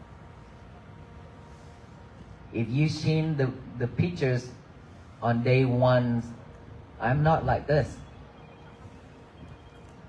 And now that I can't believe myself that I'm so skinny like this. And I am veg. So we lose a lot of calories and energies every day, right? I don't have enough of protein either, but I still be able to walk. It's because we focus on our breathing that generate energy for ourselves. Secondly, we have a strong determination for ourselves. This is something that we must have in order for us to practice mindfulness. Strong determination. You have to determine that you will need to change your life starting from today. regardless of what happened to my life, I will have to practice this. I will not give up. If you have that strong determination, and now comes, you have to have a right effort added to it. Without effort, we cannot make this change. Let's say we live in this world for 50 years. We spend 50 years struggle. We spend 50 years thinking of this and that, chasing the outside world. Now that we start to come back to ourselves within 5 days or 5 weeks, and we expect the result right away, that is not fair. At least a couple months or a year or a couple of years, right? To train a new habit is not easy. It's not easy at all. But you have to put more effort to it. Just like one of my talk, I said that we have the mirror in our bathroom. The mirror. We are looking at that mirror to see ourselves every day. Every morning and nighttime. We can see our form, external body, but we cannot see the internal body, our inner child. Whenever you wash your face and brush your teeth, what's on that mirror? Toothpaste, water, spot, dots on that mirror. Is that right? How many of you actually wipe that off right after you use that sink? Less than 10 people out of 1,000 people.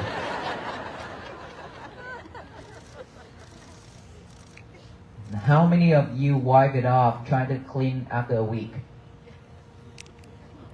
About 20 people. How about a month? Wow, okay. Now let me ask you, how, for those 10 people, less than 10 people, wipe it off right after you use it, how easy is it? Very easy, right? Super. Because it's still wet, and all you need to do is just get a towel and wipe it off right away. It'll go off right away and return you that clean and glossy mirror, right? For those who waited for a month, here, how much effort it takes you to clean it off? A lot of effort, right? By that time, you'll be mumbling for yourself, why do I have to keep this long? My hand is so tired. And you waste money too. You have to go to Home Depot, Walmart, and Lowe's to get chemicals and cleaning stuff, products, right? Probably Home Depot and Lowe's and Walmart not gonna like me about this.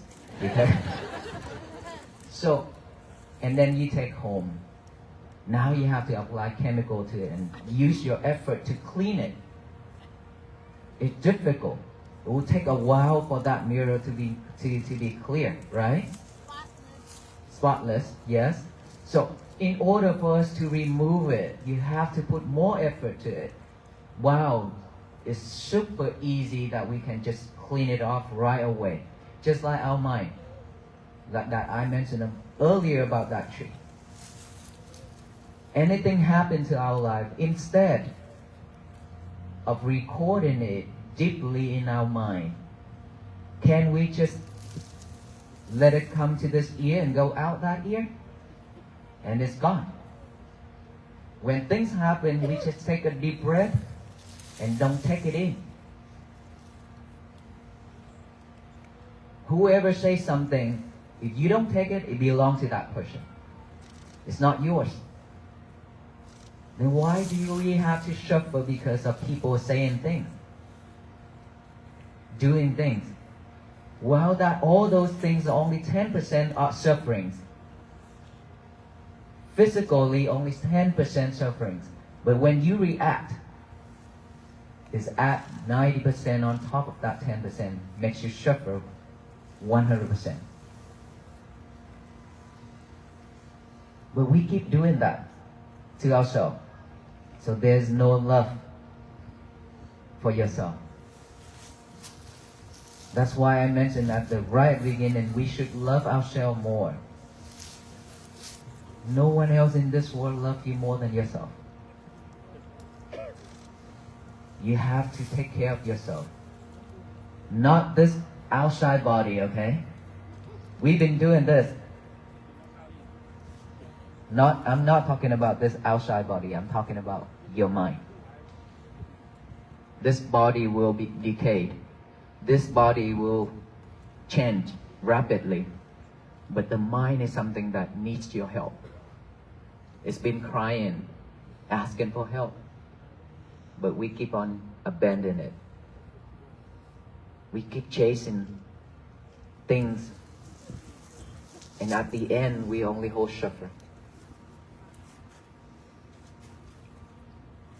Let us all just shed all those bad things in our life, just like the tree shedding their leaves, waiting for the spring to come. When the spring comes, all the flowers will bloom, all kind of fragrance. Isn't it better? Everybody loves spring, right? This is what we should live with, how we should live with. So be mindful with your verbal, your speech, your action. Very careful about it. And of course, it all begins with a thought. It all begins with just one thought. So be mindful with your thoughts. That is the chief. Thought is your chief that will lead you to any direction. So let us all practice mindfulness to help ourselves, to bring peace to ourselves and our family. Without peace for ourselves, there will be no world peace. Don't expect anybody in this world to bring world peace, to change this world for us, because there will be no one in this world to do that, including the monks. We are the same thing. We are walking just to raise this awareness to everybody, and hoping that everybody would join this walk together to bring peace for ourselves, our family, and our neighbors and our society. If all of us can do that one thing together, everybody in this world do the same thing together, that is how this world change. Because of all the people doing it, not just one person. Right? So the statement that I always share, that every morning when we wake up, our mind is fresh and pure. We should give our mind a job to do before it picking up all those trash to chew it over and over, means all those bad things in life. Those are trash. It's not benefit. But our mind will always picking up all those to think it over and over. That is the nature of the mind. So before it chewing all those trash, give it a job to do. Get a piece of paper and a pen now, write down the statement. Today is going to be my peaceful day. Just that one simple statement. Today is going to be my peaceful day. Even you already memorize it. It's okay. You have to write it down. Giving ourselves a job to do. This is something really important. Not just sitting there and think. Okay? This will support us throughout our day. Today is going to be my peaceful day, and read it over and over and over with our eyes. And then after that, read it out loud with our mouth. To tell the universe that today is going to be my peaceful day. No one in this world can mess it up. Except us. We are the only person who can mess our days up. No one else. Remember that. If I throw you a rope of fire, it's your choice to hold it or not. Is that right? If you decide to hold that rope, you and I will become barbecue. Okay? If you decide not to hold that rope, I will barbecue myself. That is the truth. We don't have to hold it. We don't have to tie us up with the others. Yes. Medic.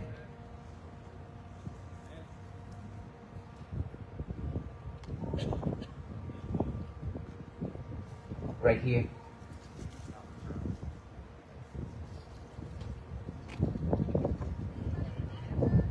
Yes, they coming. Everybody stay calm. Medic is coming.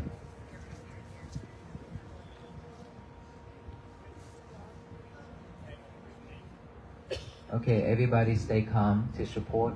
Don't be panic.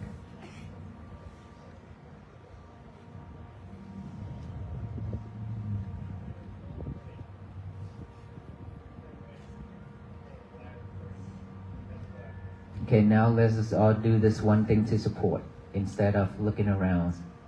Okay? Let the medic do their job. Let's all of us close our eyes. Put the left hand over our heart. The right hand on top of the heart. The left hand.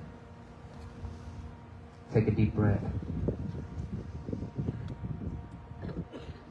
Another deep breath.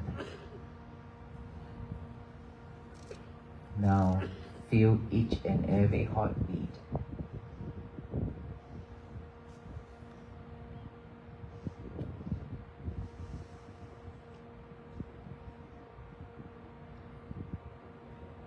Pay fully attention to it.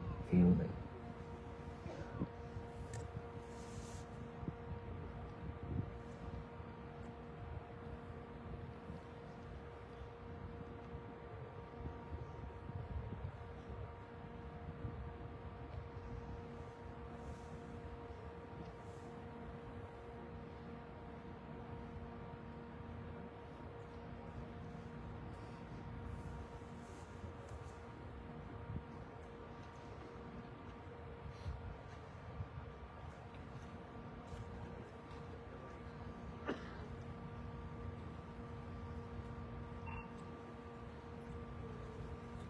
Focus on your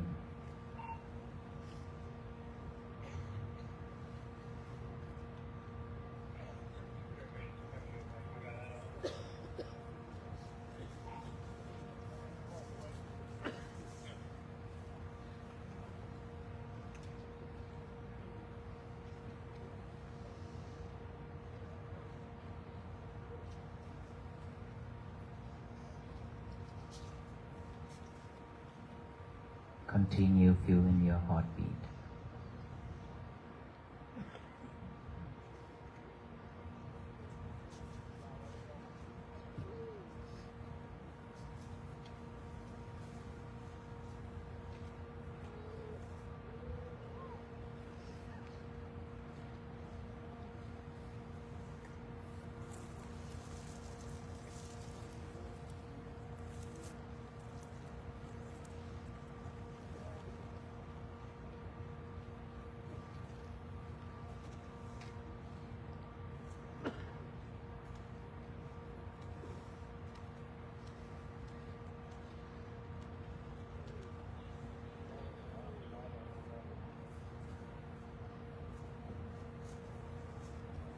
Pay fully attention to your head heartbeat.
Thank you, everyone. She's okay now. She'll be able to walk.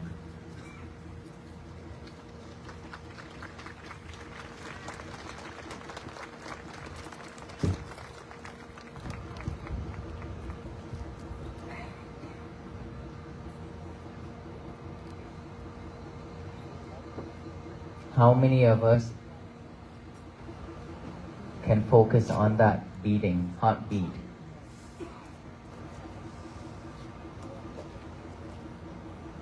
Okay. This is the time whenever things happen like this, we should do something, right? Beside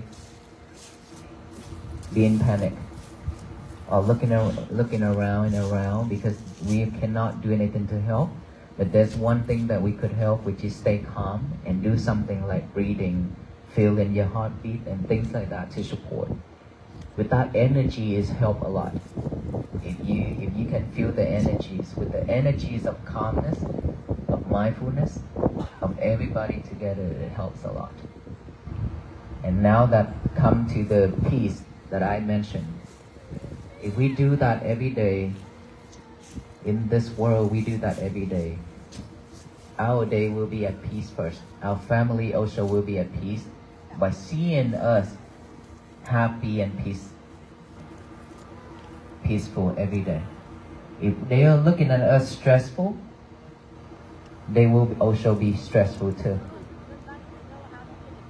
Okay? So this mission is require all of us to work together, not just the monk. Remember that. Now that you have stated that to this universe that today is going to be my peaceful day, it is time that we have to work through it throughout the day. How can we work through it throughout the day? We have to be mindful on everything that we do. We have to be mindful on everything that we do, even the very little things in our life. We have to be mindful with it. And one thing at a time. Do not multitask anymore. How many of us here are multitasking? All of us. We are multitasking ourselves, so that is why we don't have a concentration. Because the mind only can pick up one object at a time. If you eat and watch movie at the same time, if our eyes is stronger by the movie in front of us, we don't know what we are eating. Okay, this is serious about this right here. We don't know what we are eating if our eye is on something else. Just like earlier, the ambulance, I talk. Your ear probably can hear some voice, but your eyes are not at me. Your eye were at that ambulance. That is sidetrack. We are not paying attention to the talk. That is how we always get ourselves sidetracked. And we can ask ourselves, we can test ourselves. Everything in our daily life, we always been sidetracked. Always. We do this thing and somebody call, we have to leave that thing and go to that thing right away. Quickly, just like that. That is why we lose our memories, and that is why we cannot focus. And that is why the student now, they cannot study. Because of being sidetracked. Too much thing in our head. So now that we need to stop doing multitask, but focus in one thing at a time. Okay? One thing at a time. Eat, mindfully eat. Finish eating, you can watch movie. Focus on that watching movie. And now that you go to the bathroom, focus in that bathroom. Why do you always laugh when I talk about the bathroom? You love it, huh? Because you can go to the bathroom and talk with your lovers. Your cell phone. Always brought your lover to the restroom and talk. I don't know why. So, mindful with that. Mindful with cooking. mindful with listening, mindful with reading.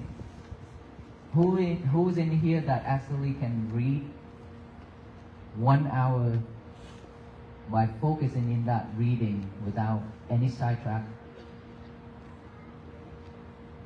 Quite a bit right here. Okay, so when you read, where's your lover? Where did you leave your lover? Your cell phone. I'm talking about your cell phone. In the pocket? Well, if you read right here, the book's in front of you and your lover is right beside it, you will be sidetracked right away. When your lover is bright up or like vibrate with some message coming in, you get yourself sidetracked, right? So we need to change our daily, the way we live, okay? By doing only one thing at a time, please. This is how you support yourself to be mindful. After that, before bed, 1 hour before bed, please, no lovers, but breathing. Breathing is what you really need 1 hour before bed. Otherwise, you cannot go to sleep because your lover will bring a lot of things to your life and you become stressful more. Okay? In the morning when you wake up, repeat the same process. Today is going to be my peaceful day, and live with that throughout your day. This is how we should live in this world nowadays. Don't chase after it anymore. Okay? Can we do this? Can we support this mission by walking together in spirit? Please don't walk with the monk when we start walking after lunch, okay? After this. In spirit, we need to practice this every day. So just imagine that. Just one simple statement. Today is going to be my peaceful day, and all people in this world, spread that to the universe. The universe will receive it and shower back down with love and kindness and compassion and peace. That is when the world will be at peace, will be a better place for all beings to live. This is how you support together. This is how we bring world peace. Any question?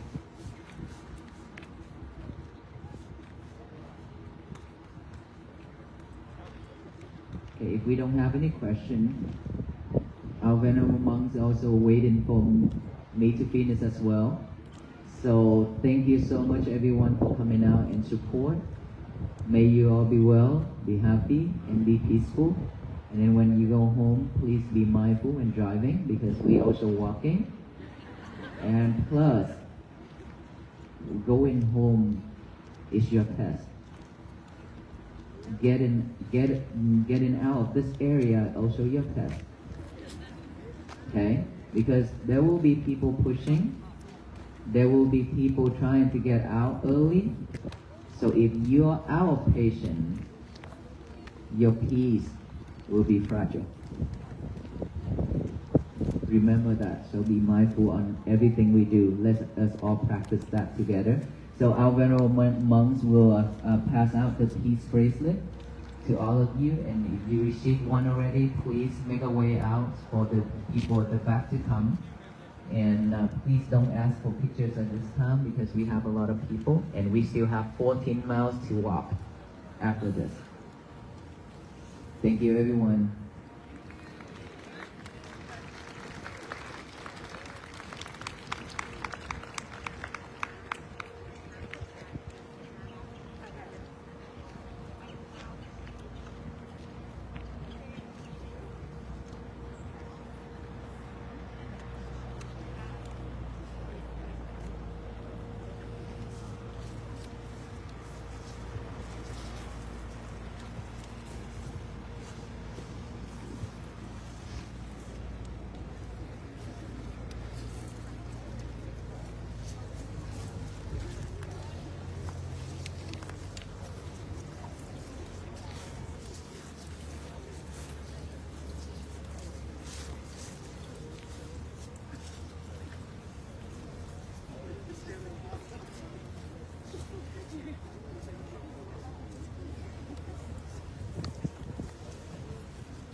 บแล้วนะพี่น้อยกลับไปยังกลับไปยังมาใครอ่ะ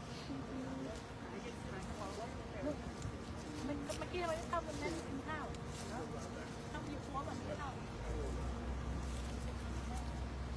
ไม่บ้านใครหมดหรือยังหมดหรือยังหมดแล้วเก็บหมดแล้ว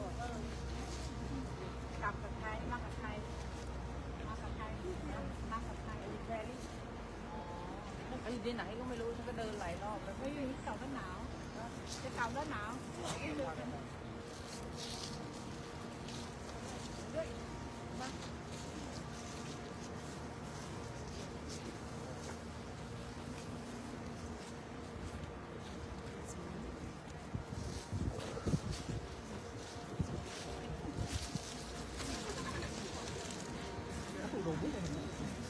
And then I hold the flower.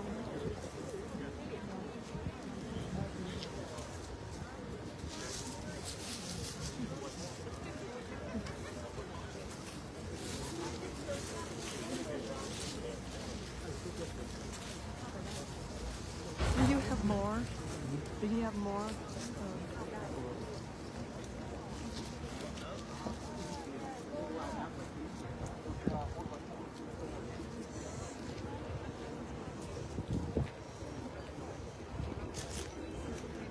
So many people.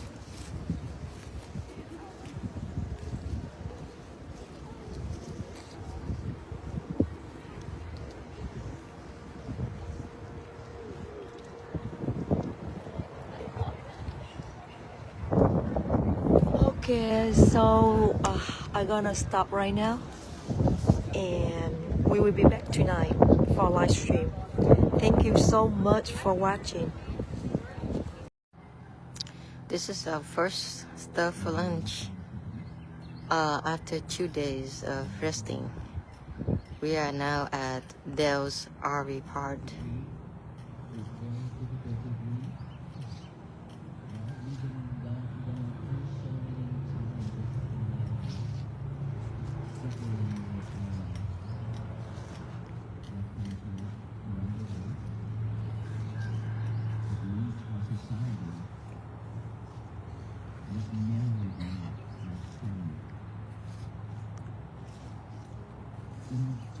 A small family is also very difficult to breathe. We're not talking about this whole country, but we're talking about a small house. A family member just only very tiny, let's say 10 members, for example, 10 members. But it's already caused us like a very difficult time, a lot of challenges, and it's difficult for us to breathe in that family already. So how can we deal with that? And I believe that is the reason why we are seeking for peace, right? But we don't know how. Do we know how to bring peace for ourselves? Right? Forgive others. Very easy to say, right? But very difficult to do. And we don't know how to forgive. Because it's always in our mind. It's always rising and rising and rising each and every day. Whenever you see that face, whenever you hear that voice, your anger starts to arise again, over and over. Right? Right? How can we forgive?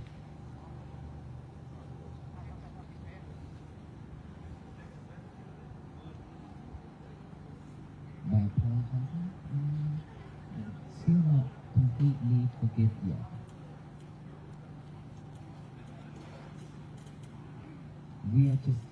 We all know the cow, right?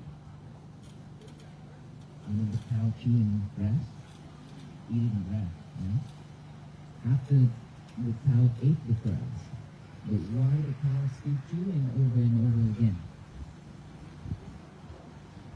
Do you notice that? After we eat, we swallow it down to our abdomen, stomach, penis.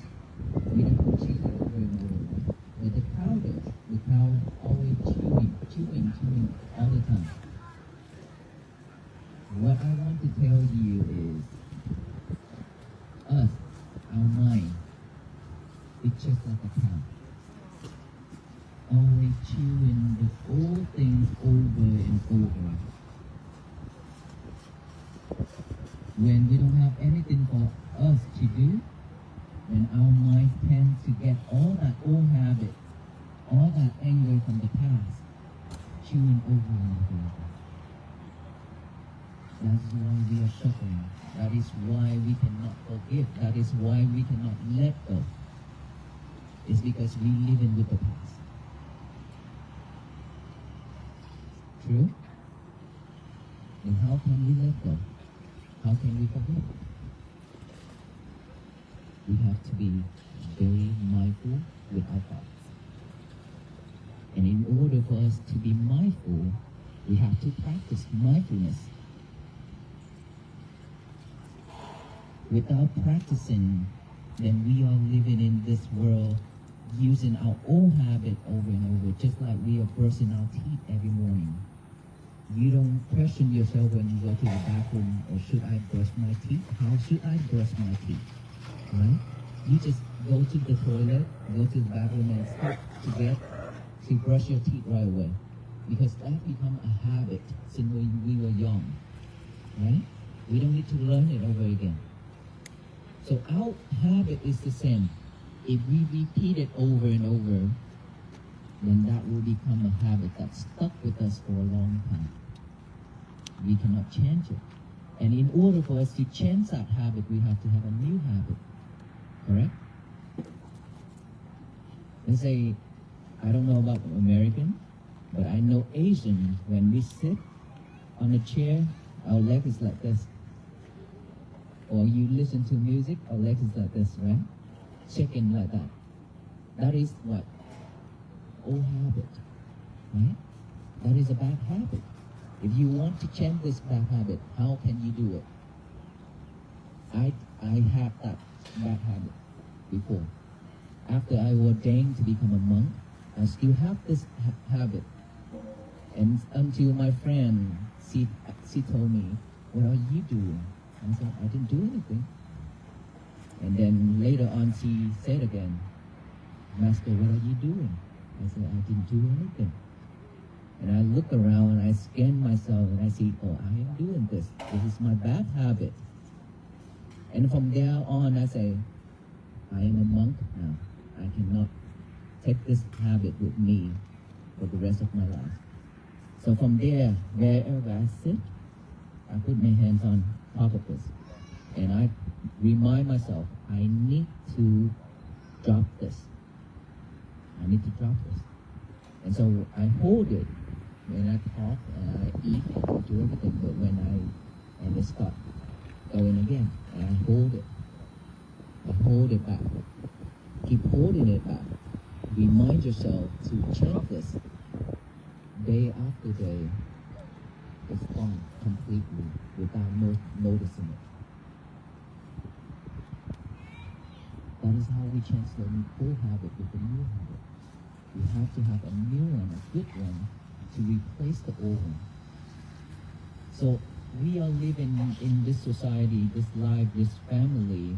We have so much thing going on that whenever people say something or do something that is not the way that we want, then we start to react. Right? When problem comes to us, is only 10% of suffering. But our reaction is 90% suffering, added up to 100% suffering. It was just 10%, but we added up to 100%. This body, this physical body, the outside world brought to us, it's just 10%. But we add the emotion, the reaction of it, 90% more on top of that 10% to make it 100%. So we are suffering deeply. And once we are suffered, We cannot let go. Again, we think that we are suffering. And so we live with that suffering mode, days after days, month after month, and years after years. And then we become depression. We committed to suicide. So much thing going on in this life, this society. And in order for us to chant that, we have to be very mindful, like I said, and practice mindfulness. How do we practice mindfulness? It's breathing. We all have the breath going in and out every single second like that. But we didn't know that. We didn't notice that. That we are breathing. Because we are just like those car passing, speeding out there, right? We just breathe, but we didn't know that we are alive. So now we have to know that we are breathing, but we have to be mindful when we breathe. So how do we do that? Every day I believe that we have at least 10-15 minutes free time. That is very minimal, right? So when you have free time like that, what should you do? Just sit like this right now. Relax. Relax. And just relax and then scan from the top of the head all the way down. Just scan it. Just scan it. Just like that. Then after that, take a deep breath. Free breath. Deep. Okay?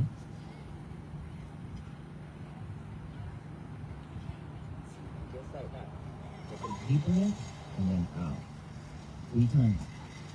After that, now pay attention to your breathing method now. Now we are going into meditation. Right here, this nostril area. This is where the breath going in and out. Right? Not here, right? Of course it's right here. So when we breathe in normally, without normally, don't force your breath. We've been forcing ourselves for so long already. No need to force our breath anymore. So just breathe in normally, breathe out normally. Aware that breath is going in and aware of that breath going out. Just right here, this area. Don't follow it in, don't follow it out. It doesn't matter what happened. Your duty, your job now is focusing on the breath. Breathe in. You can also add this silently. In, out. In, out. First step for you to be able to see, follow the breath. Okay? Later, you don't need, when you are expert enough, you don't need to recite silently like that. You just breathe in. But for right now, to help you, to support you, you can breathe in, recite in, breathe out, recite out. In, out. In, out. Just like that. And then what happened? The cow stopped chewing. Chewing the old things over and over. Means your thought is arise with full of thoughts about the past, about the future. Correct? Thought always there. It's just that we never pay attention to it. That's why we didn't realize it was there. But it's always there. Within 1 second like that. Many thoughts arise and falling. So now when the thought arises, thinking about the past, thinking about the future, your job is to aware of that thought, that you have thoughts. So now you see that you are thinking about the past and the future. You should recite silently when you're aware of that and recite thoughts. Bring it back here. Right? And when you hear noises, when you feel pain or numb, when you feel anything on this body, just bring it back here. That's That's all you need to do. But that is when you sit. What about when you lie down? And what about when you walk? What about when you washing dishes? When you cook? You have to be mindful on each and every task you do, but one task at a time. When you chop salad, only chopping salad, not listening to music, not singing while chopping, you might chop your finger off, right? When you washing dishes, turn on the cool water, but you are not mindful, you could turn on the boiling water, hot water, that can burn your hand. Something like that. When you sweep the floor, just be mindful on sweeping the floor. When you eat, be mindful when you eat. Scoop, put it in, chew, swallow it, scoop, chew, swallow it. Just try that. Instead of eat watching YouTube. Many people are like this, especially teenagers, kids right now. Nowadays, they don't focus, they don't have concentration on their schoolwork. Why? Because all of you, mom and dad, spoil them. Why? Whenever you do your things and your kids cries, bothering you, here, the phone, here's the iPad, go there and play. That's how you kill your children. Silently, but you didn't realize. True? Is that correct? So would you do that again or you stop? You should stop. Stop that habit.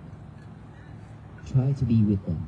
They need love from parents. That is how you build a bridge between all of you, family members. Right? So every day, if we can do that, practice like that, be mindful with everything we do, we should be able to see our breath. And then when this world throwing lemons at you, but you are mindful, then what happens? You're not reacting, because you'll be able to come back here. When your husband shouts at you, when your friend shouts at you or did something to you, instead of react, now you know how to come back here. Then no more suffering, right? Because you react, that's why you are suffering. Without reaction, there's no suffering. There's no suffering exists. Anything happen in life, if you not be able to come back to yourself in the peace, then we are living in this life just like living in hell. Is that true? So we started from our small family first. We have to learn how to listen instead of reaction. When that person raised his voice, we shouldn't raise our voice. We should be calm, listen. Here, honey, I got a water, please drink. Can you do that? He probably gonna push this water away on the floor. And then you get mad. And then you start to shout back. Don't do that. You don't want him another one. It's fine. That is how you build your patience. Patience is when somebody that is going crazy, but you be able to control, to stay calm. That is patience.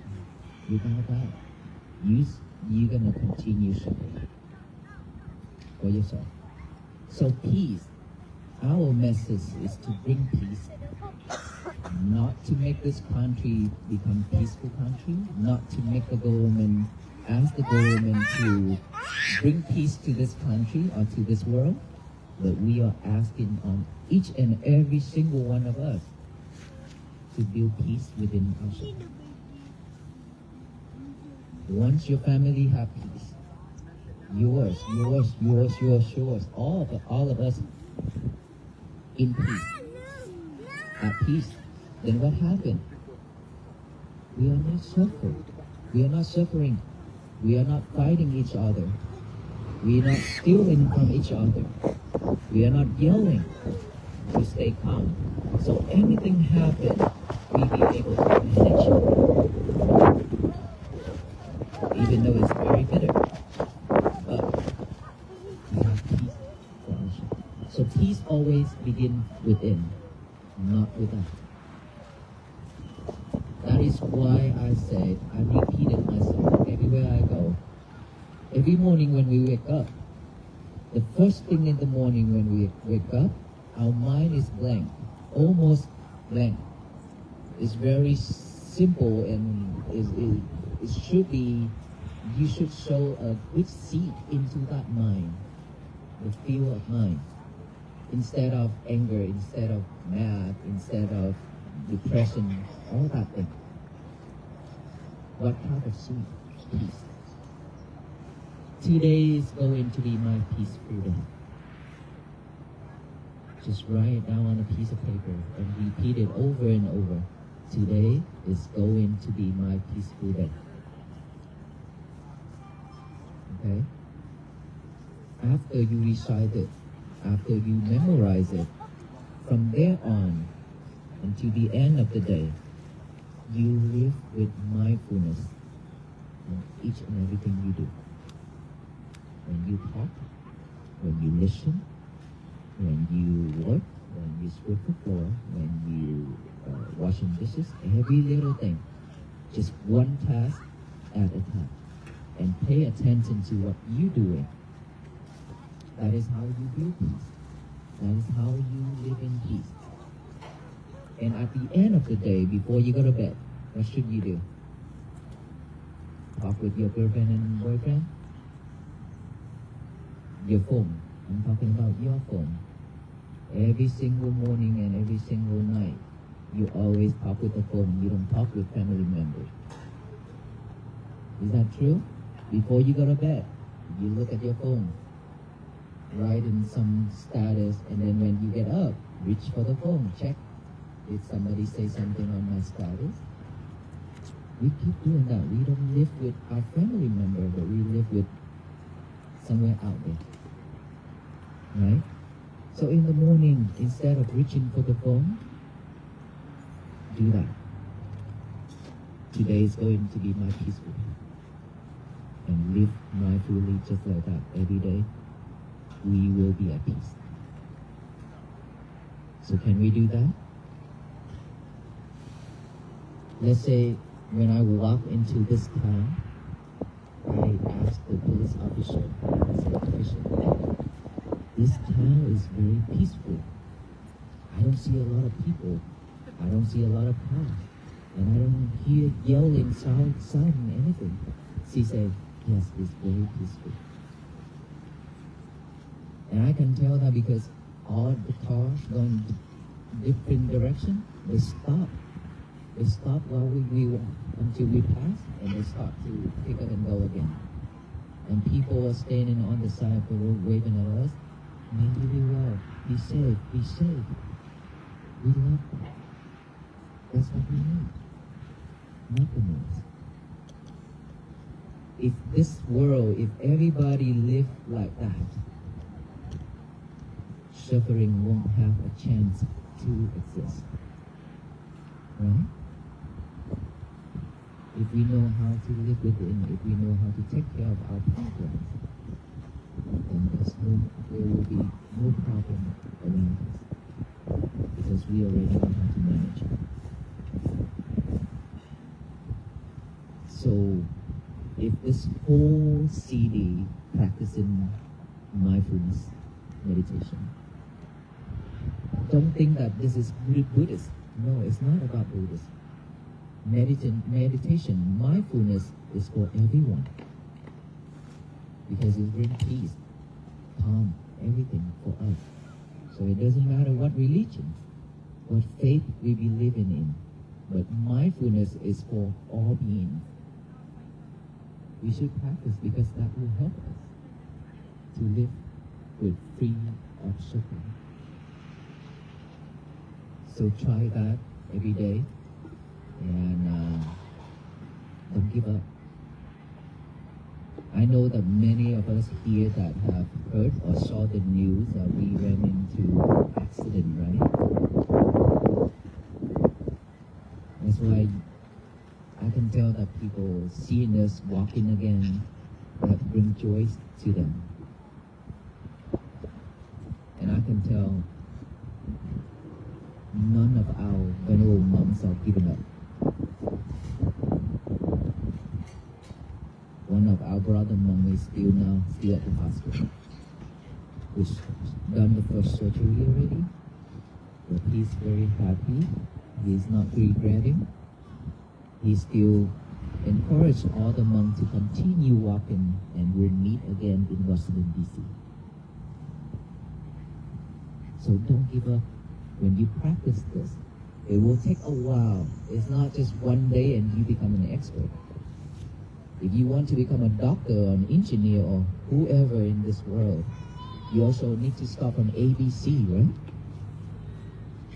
And then gradually you learn and you expert about it. Same thing as mindfulness meditation. We need to start from zero.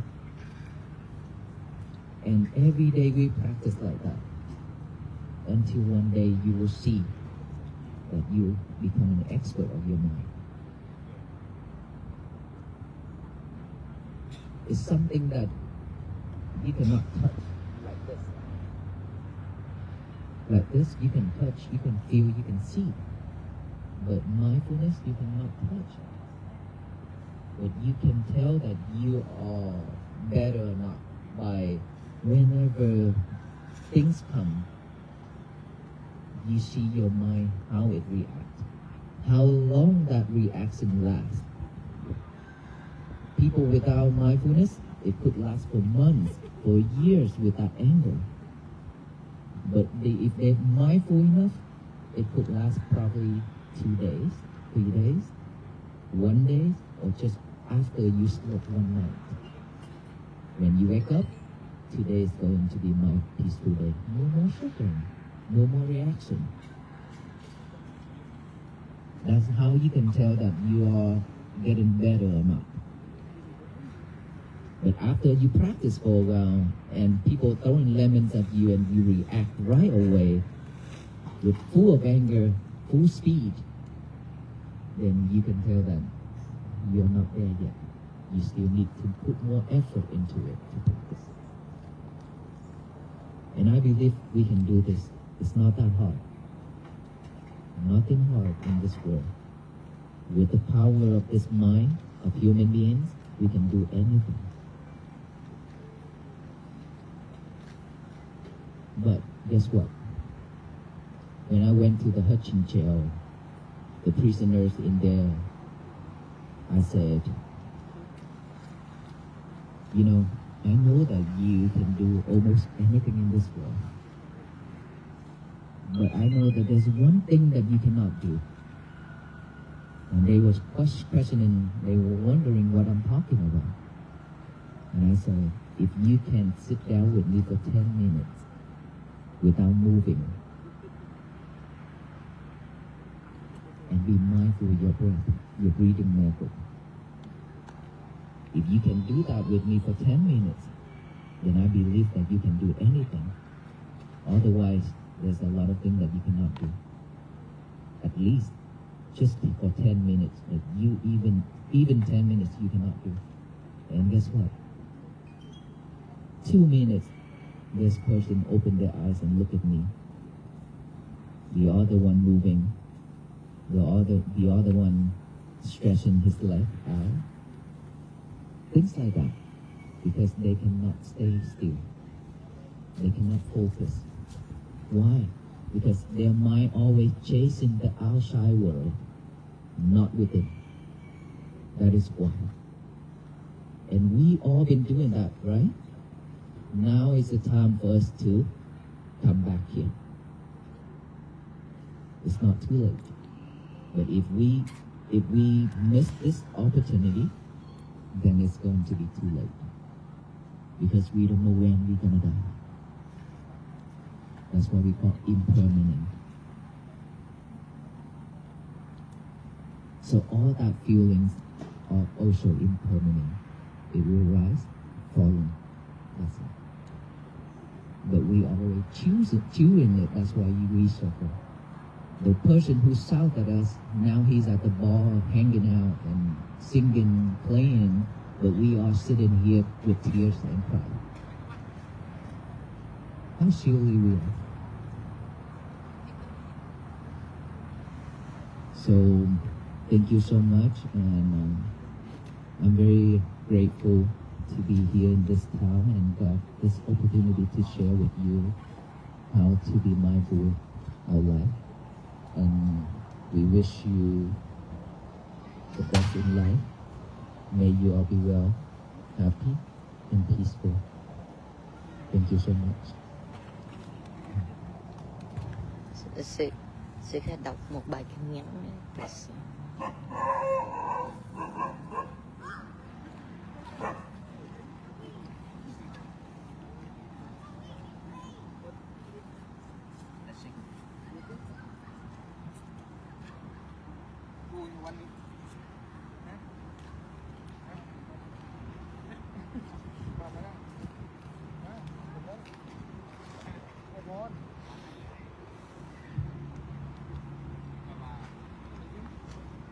Bless for you all, okay?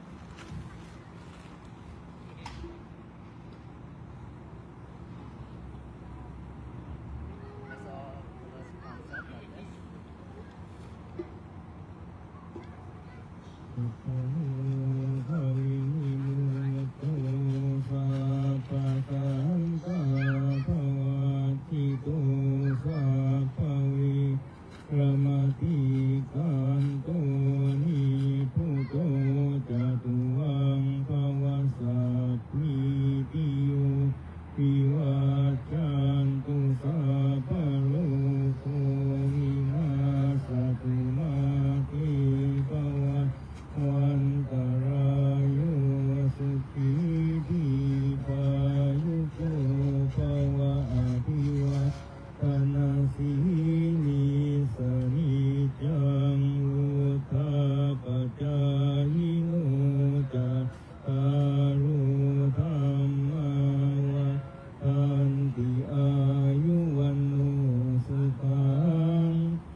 That was our lesson. And may you all be well, happy, and peaceful. Any question at all? Thank you for watching.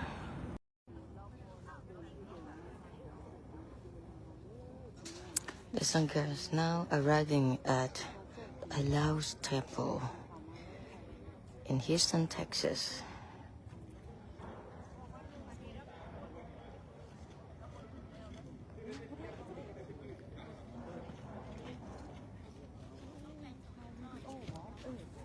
ส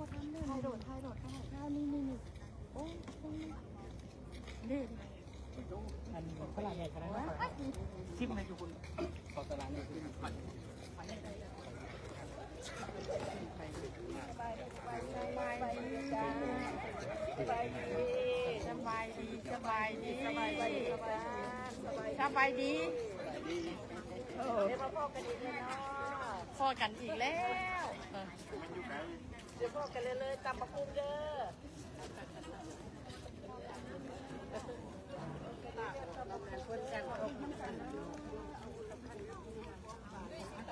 And most of them are Laotian. Some Thai, some Vietnamese, and some foreigners, some Westerners.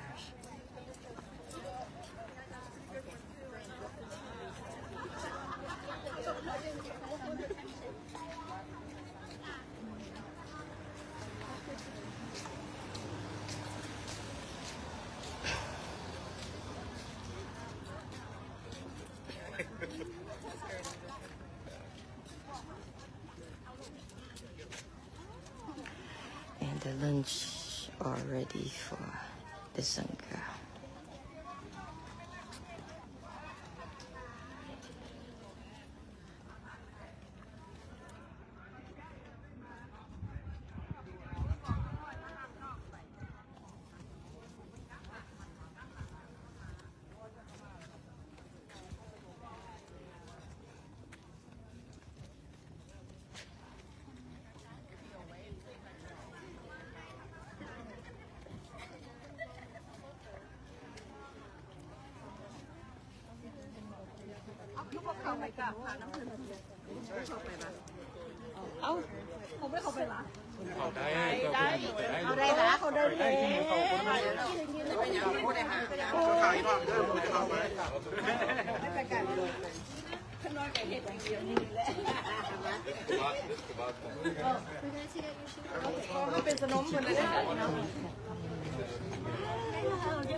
สันเวียนแล้วมันก็จะไปเลย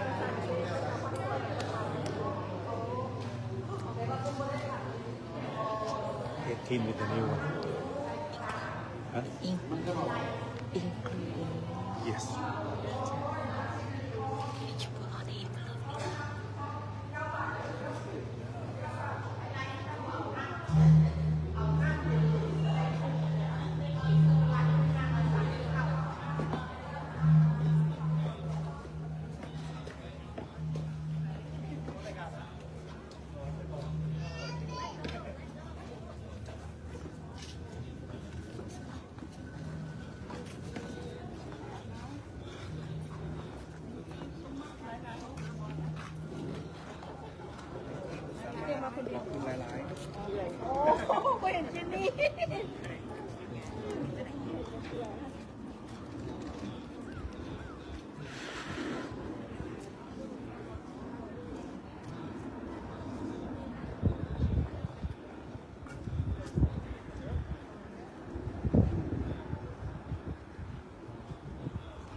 ขอแก่ทุกคนที่ผ่านมามีศรัทธาโทษรับมือเนาะก็ถือว่าเป็นมือสำคัญโดยเฉพาะว่าทองกุบเคยมีประสบการณ์เรื่องนี้มาก่อนเนาะและอันชำนิดในประกาศที่ให้คนรู้ว่าสำนักอาหารเอาอาหารห้ามทางหูเพราะว่าห้ามทางหูเวลาที่ว่าเพื่อนเอาอาหารมีสารอาหารActually, I would like to let you know that photography is not acceptable. It's not allowed to take on the food table. We already promote get the food or eat lunch. Your guide cannot take the picture. Please, because it's against the rule. Okay. So hopefully everyone will do. Follow the rule for the month, okay? So, first thing, the main thing is the food table, the food. We don't Thank you for your cooperation.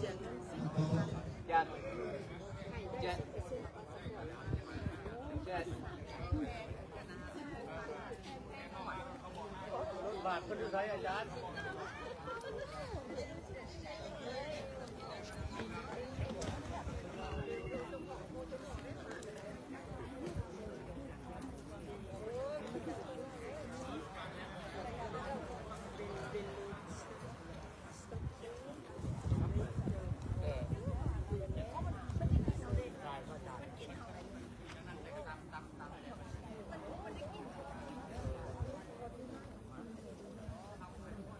เข้าเพิ่งคนไทยกัน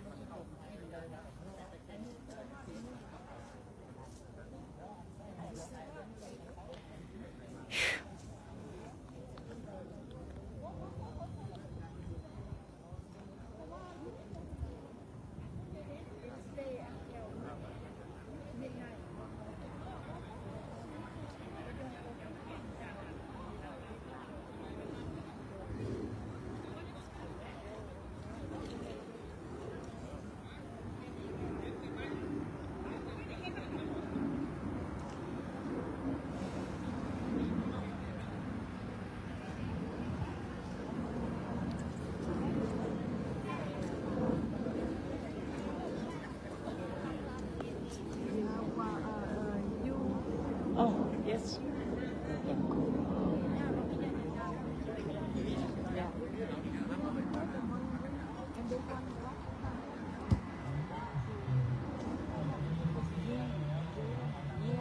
Potato, the Vietnamese potato. The red color. Yeah. That's the one.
Hello again.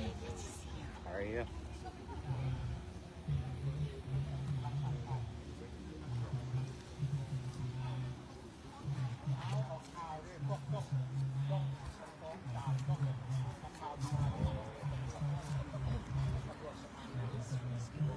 Yeah. I was surprised how warm I got today.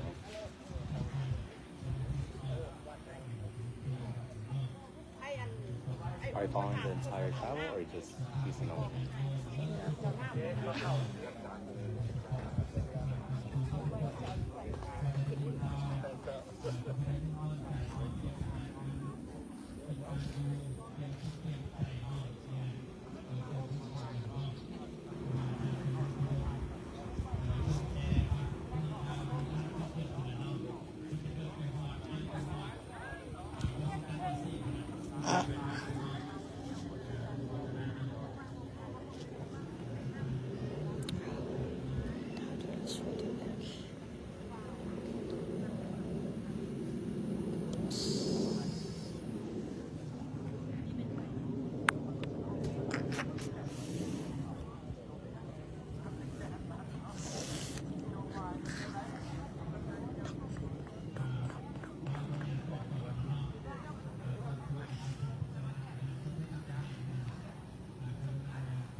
nước hả?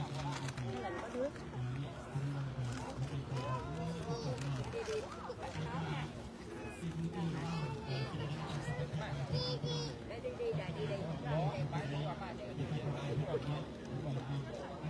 Our two drivers in the past 23 days, 24 days, and I look at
Aloka enjoy being touched by many admirers. Even little kids also.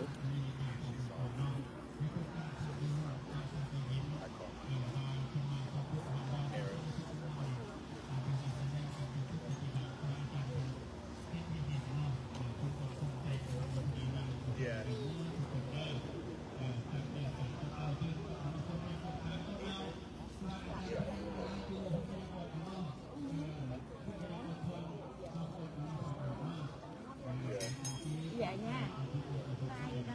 Được không nhá?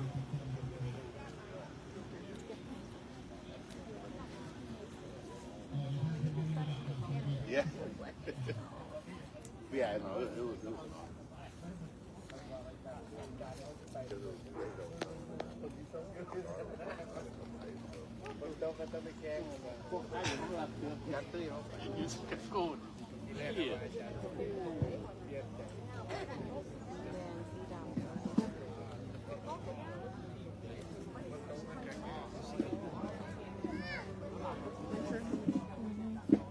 They can cover and they're moving. Yeah.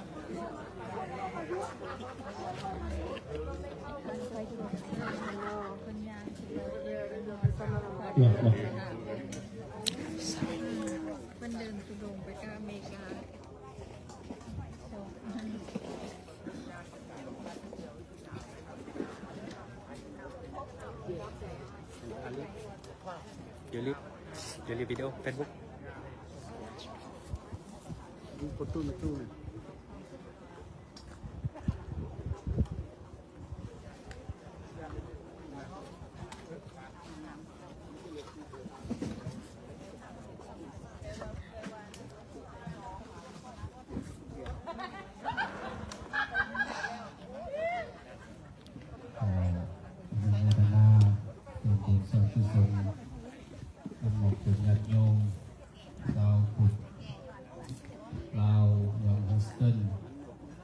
วัดพุทธสมุทีเ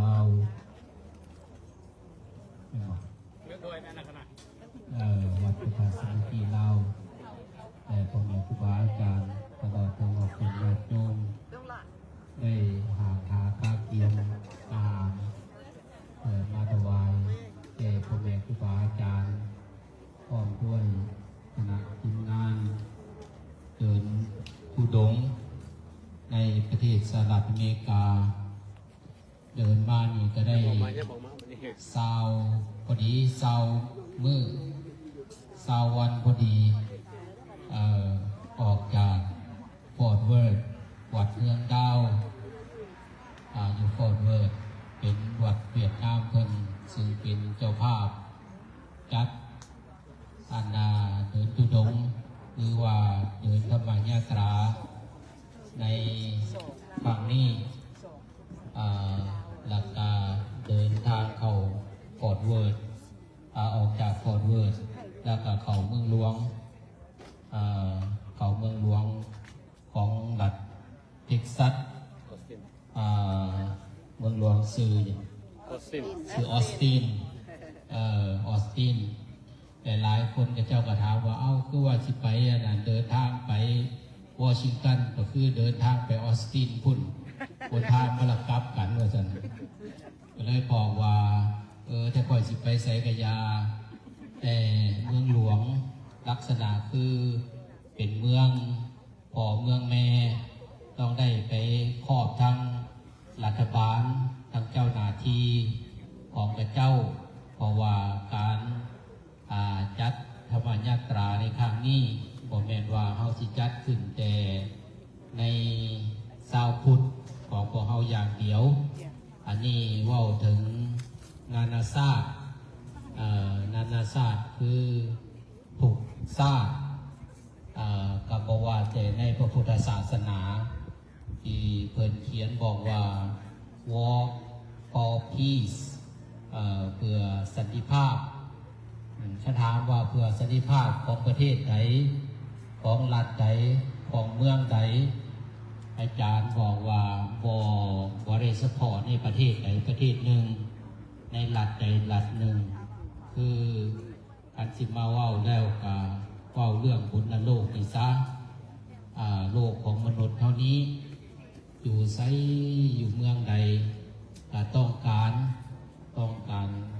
ซึ่งความสุขความเจริญทางด้านจิตทางด้านใจเหมือนกับพระพุทธองค์ที่เพิ่นได้มอบธรรมะให้แก่พวกเขานี่แหละการสิมาเว้าแล้วก็พรหมวิหารสี่ซึ่งเป็นหลักสำคัญในทางพระพุทธศาสนาก็จะว่าเมตตากรุณามุทิตาอุเบกขาซึ่งเป็นหลักสำคัญที่โลกของพวกเราจะมีก็บ่ถึงแต่ว่าในโลกของมนุษย์แม้แต่ในโลกสัตว์เดรัจฉานเขาก็อยากให้มีความสงบอยากให้มีความสุขก็อยากให้มีความอิจฉาริษยาเบียดเบียนซึ่งกันและกันดังนั้นทางพุทธศาสนาเนี่ย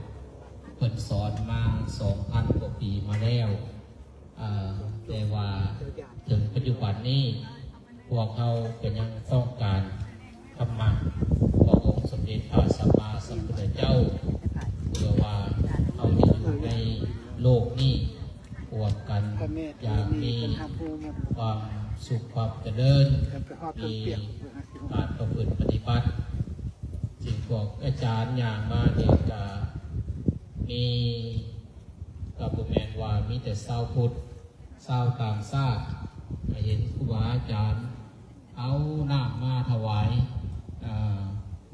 เถื่อกจะเป็นคนพวกเม็กซิกันบอหรือว่าชาวผิวดำบอชาวผิวขาวต่างๆบางคนก็เอาน้ำมาถวายบางคนก็มายกโป้ให้บางคนก็มากราบ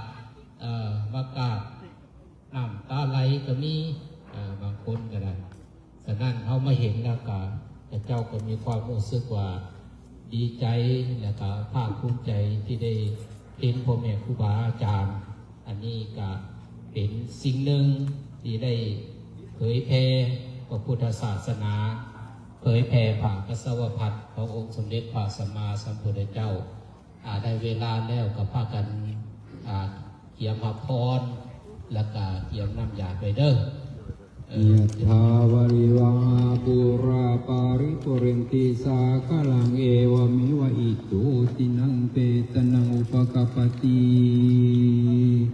อิสิตังปัจิตังตุมังคิปะเมวะสมินสันตุสัพเพปุเรนตุสังคปาจันโทปนะระโสยะถามณิโสติระโสยะถา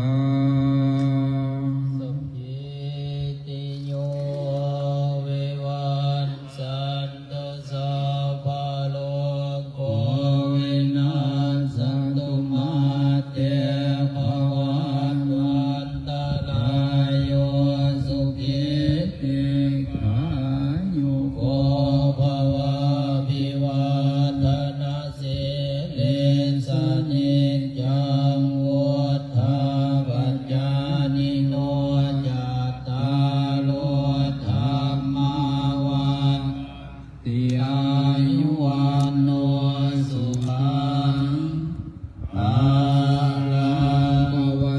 สัพพมังคลังรักขันตุสัพพเทวตาสัพพพุทธานุภาเวนัสธาสุจิภวันภวตุสัพพมังคลังรักขันตุสัพพเทวตามานุภาเวนัสธาสุจิภวันตุเตภวตุสัพพมังคลังรักขันตุสัพพเทวตาสัพพสังฆานุภาเวนัสธาสุจิภวันตุเตวิมินาปุญญกรรมเมนาอุปัสสยมุนุตตาลาจาริโยภะกาลาจามาตาปิตาจายาตกาปิยามะมัง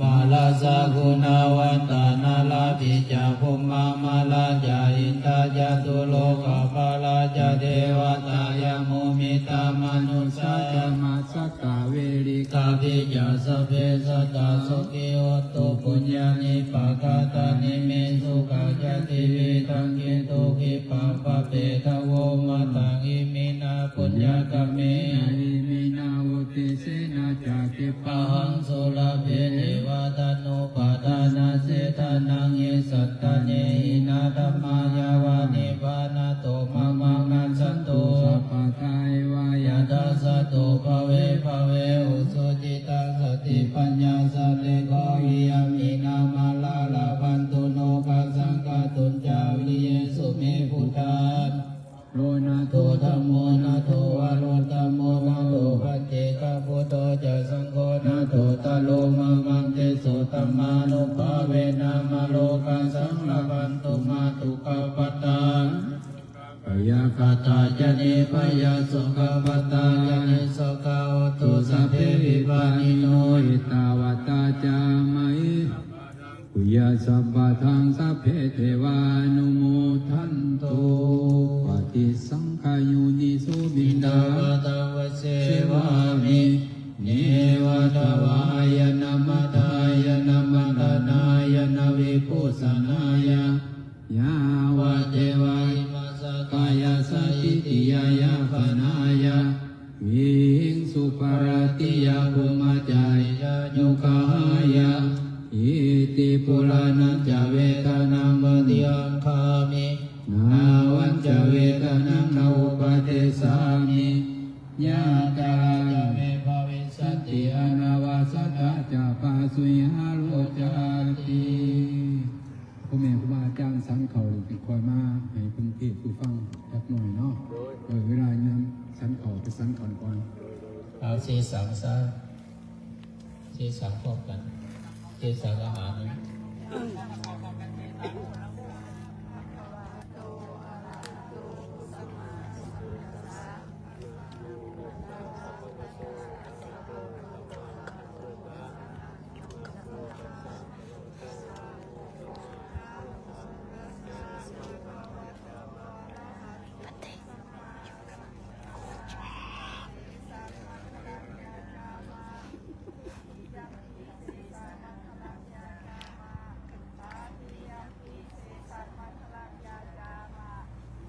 ยะโตทายะทาสุขังบริปุณสันตุโยนิสุขัง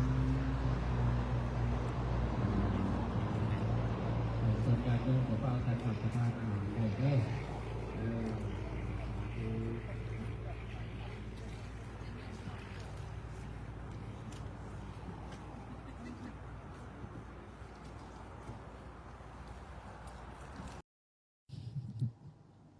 You are so adorable.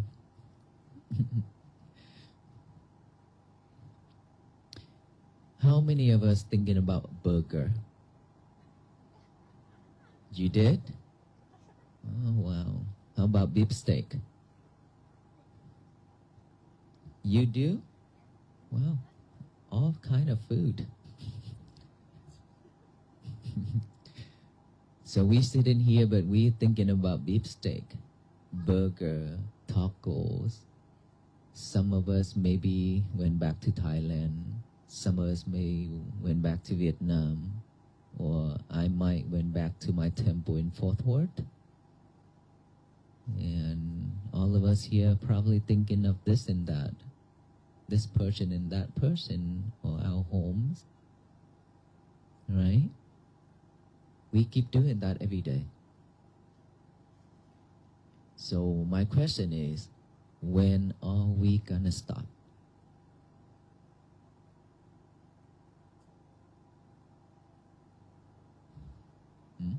Yes. Right now? Right now. So adorable. Right now, we're gonna stop. We have to stop. At some point, we need to stop all that thinking, right? Because right now, we are focusing on listening to what I said already. So the concentration actually switched to here, right? Not here anymore, right? If you still concentrate in here, then you won't be able to hear what I said, correct?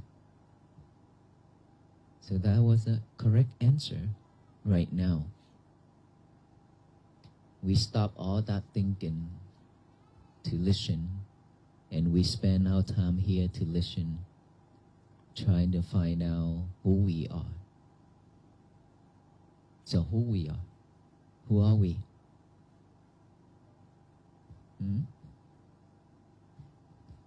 Do you know our past?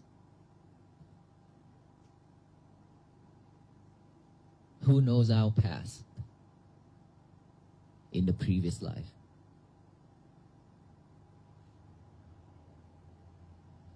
You do too?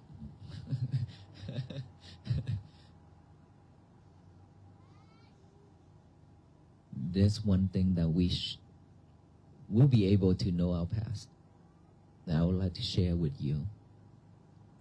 In order for us to know our past, look at us right now in this lifetime, what we are getting. Our life. Are we struggling? Are we happy? You can tell your past. If your life is struggling so much in this lifetime, that means your past must be something really, really bad. If you are very happy right now, you're free of suffering, that means your past have generated, cultivated so much good deed, wholesome deed. What about our future? You want to know your future? If you want to know your future, then look at what you are doing right now.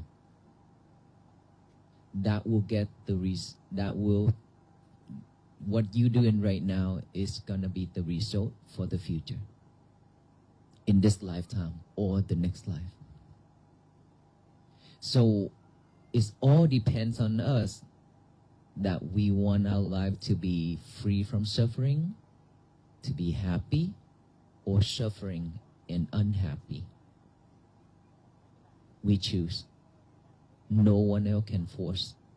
No one else can give us or force us to do anything like that. It's all on us. We decide. So who wants to be happy? Raise your hand. We all want to be happy. That's why we are here. To find out the truth, who we are. What do we need to do? And guess what? All of you, do you know each other? No? And of course, you don't know us at all, for sure. Right? What are the chances in our life that we can meet with each other and sit here like this and talk? Probably like 0. But here we have one chance. Some of us have yesterday, last night, but now we have another chance. That's amazing, isn't it? Do you think that we were relatives in the past already? Maybe. Could be. We have done good deeds together. We might be brother and sister, the whole family. And after we reborn, we have to go with our karma to the next life. And so you reborn into a different family, I reborn in a different family in a different country. That's why we say a circle of life. It's just like that. It's changing.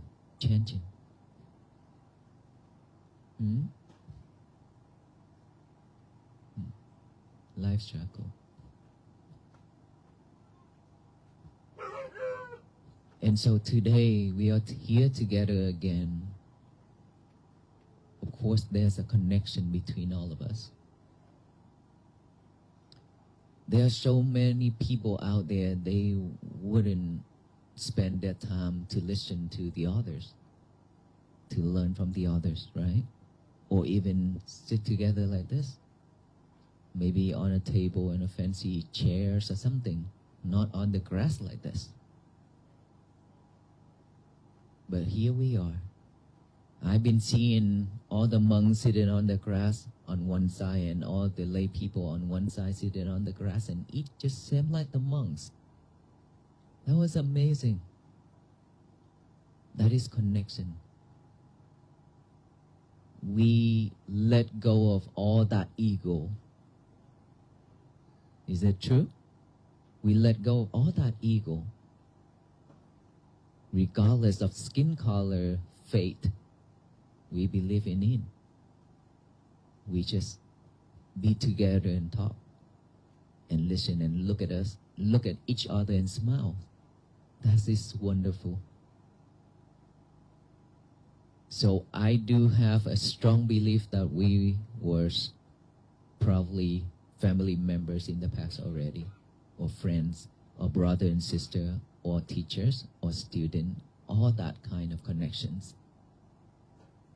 And so for us to carry on this, because we will not stop here in this life unless we want to stop our life in this lifetime to liberate all kind of suffering to attain nirvana. Then we have to practice diligently each and every day. Practice really well. Otherwise, we would still reborn again and again and again and again. It would never end. And every single lifetime, we are suffering with a different family members. If we are lucky, if we have good deeds, then we might have reborn into a family where they believe in karma, they do good deeds, and they support each other. They won't hurt each other. If not, then we were in a family totally different. Then we suffer again. And so for the monks to carry on this mission, to spread the awareness of peace, loving kindness, and compassion, that actually brought all of us together. Isn't it true? If without this journey, I don't think we'd be able to meet with each other. Some might find the place to learn mindfulness meditation because at our temple, there are people that driving across the Rosedale Street and they see the sign of the temple say Vipassana, which is insight. And then they stop by and ask about meditation and cries and talk about it. I say, why are you crying? They say that they didn't know that there's a temple like this exists in this side of the world. And so they want to learn more about meditation. They want to get out of the suffering. And so we all traveling like this every day. We are very tired. It's not easy, super, super tired. But we still walk because we love to spread this awareness of peace and love to all the people that we meet, we can connect with. But what we really hope that what we share every day like this, that you all can bring it into practicing and expert it to support your life, to support your family members. Otherwise, when we pass this city, this town, later on, maybe a couple more months, we finish this journey and everything will be settled, then we're back to normal again. So what's the purpose? What's the point? I always said, I don't know how to say that, but when we burn the fire, some wood, some log, some will keep the fire for a longer time, some very quick, just like that, and then gone, vanished. We are just like that. Sometimes when we hear something, when we heard somebody try to raise awareness of something that touched our heart, and then we go for it and we will go look for them, try to find out, and then right after that, we drop everything. Nothing left for us. Means we waste a lot of time for our life, in our life. Don't waste it, because we don't have much time to waste. We don't know what happened tomorrow, so don't waste your time. When you already have the method of breathing, take it in and practice every day. If you have 10 minutes per day, that's perfect. At least you still have 10 minutes to practice.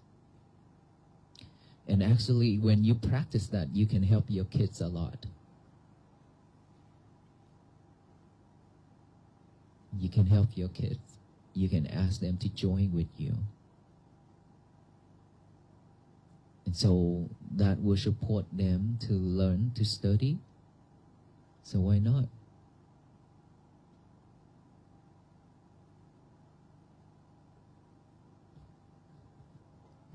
There's a couple of things that I want to share. In the morning when we wake up, we write the sentence up, today's going to be my peaceful day already, right? We already know that, correct? Now the second thing, we go around and look for a heart. Okay? Anywhere we go, on that pavement, on that tree, or anywhere, if you see the heart, the shape of a heart, just recognize it, or you can take a pictures of it. Try that. Then you will see hearts everywhere. Just like you wanted to buy a car, like a Mercedes, a white one, for example. And then when you're driving out there, and then you start to see a lot of cars, a lot of Mercedes in white that pass by you. It's still going back and forth every day out there. But we didn't notice that until we want to buy one. Then you can see it everywhere. Why? Because your mind is focusing in it, right? Same thing as this one. If you want to focus in this, it will just stick right here. But you need to show it some love. You have to love practicing mindfulness, breathing. Otherwise, it's very easy for you to drop. Like I said, it's very boring to do the breathing. Because when you breathe in and breathe out, your mind goes, and you keep doing this, bringing it back every single time like this, it makes you feel like, is there anything else that I can do? This is so boring, nothing else that I can do. And so that's why you don't want to practice anymore. But if you can look closely, you can see, now if your minds go, you recognize it right away. But before, you never know that. You never see that your minds go here and there. Right? So when it goes, and then you bring it back, and when it goes, you forgot to bring it back, and you follow that thought. What happened next? You fall asleep. You fall asleep. When your body is tired, that's the different story. But when you're not, but you don't pay attention to this, if you keep following your thoughts, then you'll fall asleep. Because the mind has nothing to do. That's why it falls into sleep.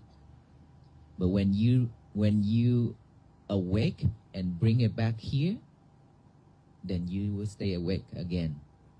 But when you let go of this and follow something else, thinking of this and that, you fall asleep again. That is normal for every practitioners at the beginning. Don't be afraid. Just continue with that. There's another method that you can use. The counting that, how many of you already know of the counting 1, 1, 2, 2, 3, 3? Already, right? Some. So breathe in, count 1, breathe in, count 1 in, 1 out, 1, in 2, out 2, in 3, out 3, in 4, out 4, in 5, out 5, and then repeat 1, 1 to 6, 6, and then beginning 1, 1, 7 to 7, 7, 1, 1 to 8, 8, 1, 1 to 9, 9, and 1, 1, 1 to 10, 10, and then start over again. Okay, that is another method. A different one, when you breathe in, so now you have in, out, and then count the number, correct? Another method for you, I always use, which is when I breathe in, I recite Bud. When I breathe out, I recite To. Bud, To. Bud, To, Bud, To. That's what I recite. Why do we need all that? Because our mind is not here with us at all the time. We've been wandering around for so long already. It's very difficult for us to come back right here. So we need more things for this mind to do. The more work it needs, the more work for it, the more concentrate and alert it will. So breathing plus reciting the number, or in, out, or Bud, To.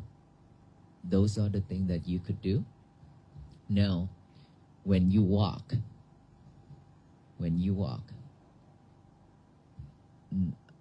exercise, I know that when we walk for exercise, we have an ear part to listen to music. Is that right? Okay, now change it. Change. When we walk, just be mindful to walk. If you walk fast, that's fine. If you can concentrate on your breathing when you walk, that's perfect. Or when you can concentrate on your foot, your footstep, when you step up and then you touch, you feel that sensation, touch, touch, touch, touch, just like that.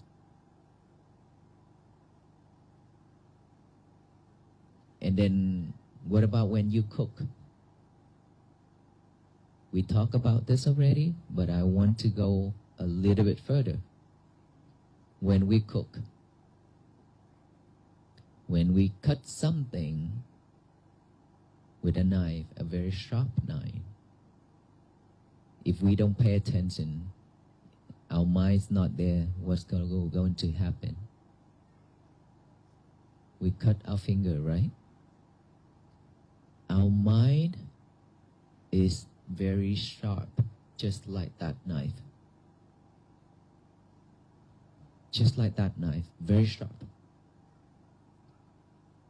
It just depends on us, how clever we are. We know how to handle that knife or not. If we don't know how to handle that knife, we're gonna cut us and cut the others. Same thing as the mind. If we don't know how to manage it, you will harm yourself, you will harm the other. So we need to be clever, we need to be mindful on what we're doing. I know that it's difficult, it's hard for all of us just to drop everything that we have been doing for so long, for many years. Now just one task at a time. But I believe that we can do it if we want to change, to be a better us. Then when you cut something, just pay attention to it. When you cook something, just pay attention to it. When you washing dishes, pay attention to it. When you walk, just walk. When you listen, just listen. When you read, just read. Nothing else. If we all can do that, we will have a peaceful day, a peaceful family. When we have a peaceful family, we will have a peaceful neighborhood. When we have a peaceful neighborhood, we will have a peaceful society. And the whole country will be in peace. We don't need to fight for it. Automatically, it will be in peace. Because there's nothing to against with each other. We just have to look within to find that peace. So with all these methods that I would like to share with you, and I hope that you will take that into consideration and practice it. Don't trust it. Try it first. Okay? Try it first to see the results. And when we walk to this now, 31 days already. And I think that this is the time I need to share about this, because not many people know how to greet the monk when we meet. Either shake hand or hug.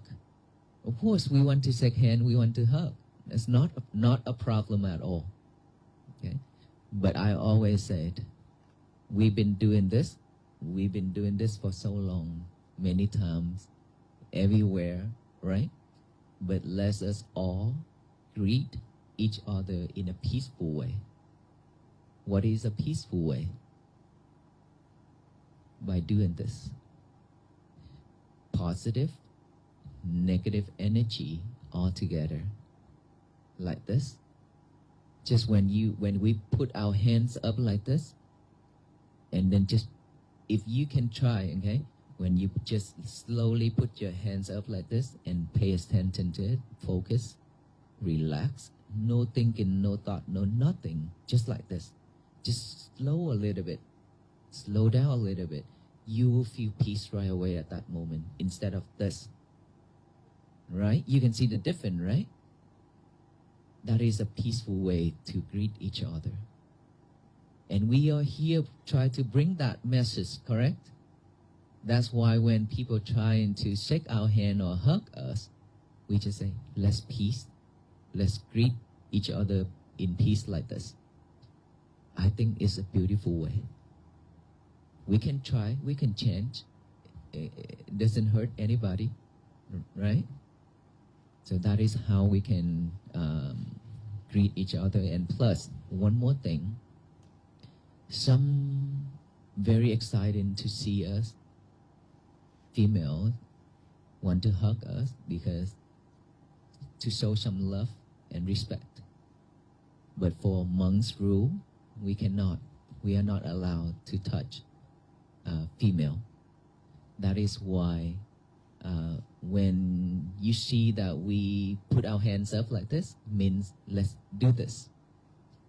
But nothing about we don't like you or anything like that. Okay? We love each other in a different way. Just in a different way. That's it.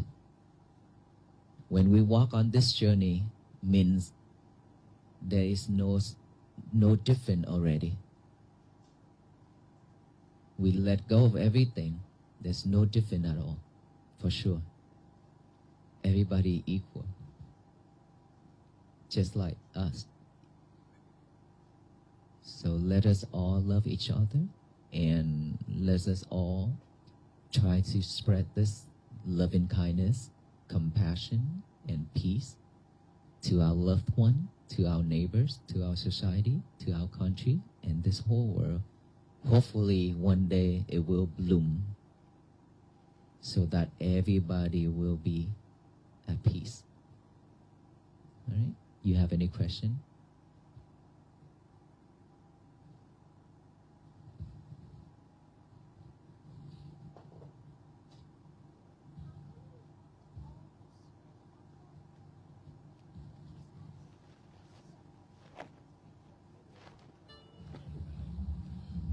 Why do you walk? Basically. Why do we walk?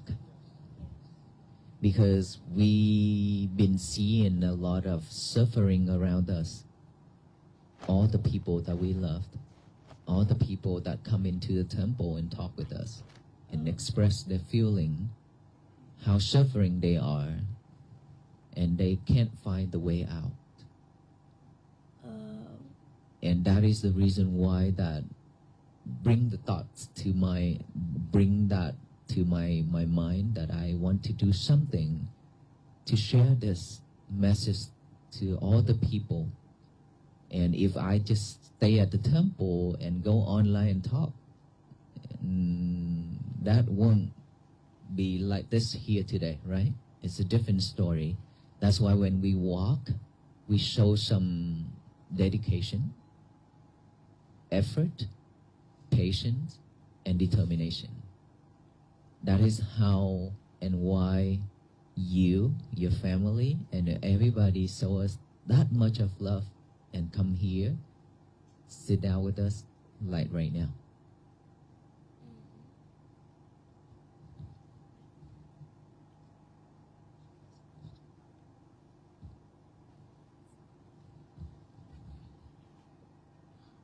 What does it feel like to walk with peace?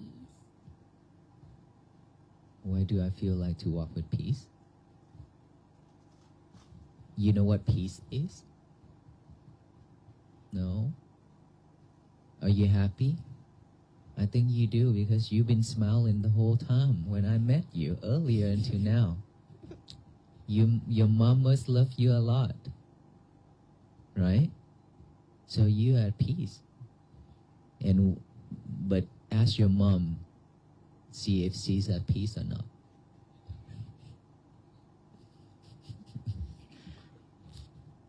She probably sometime not in peace. Okay? So that is why we want to bring that message to your mom and all the mom in this world and all the dads in this world.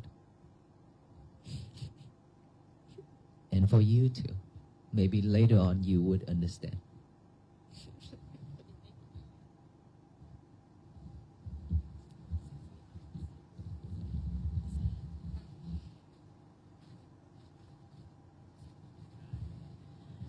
I have a question about Aloka.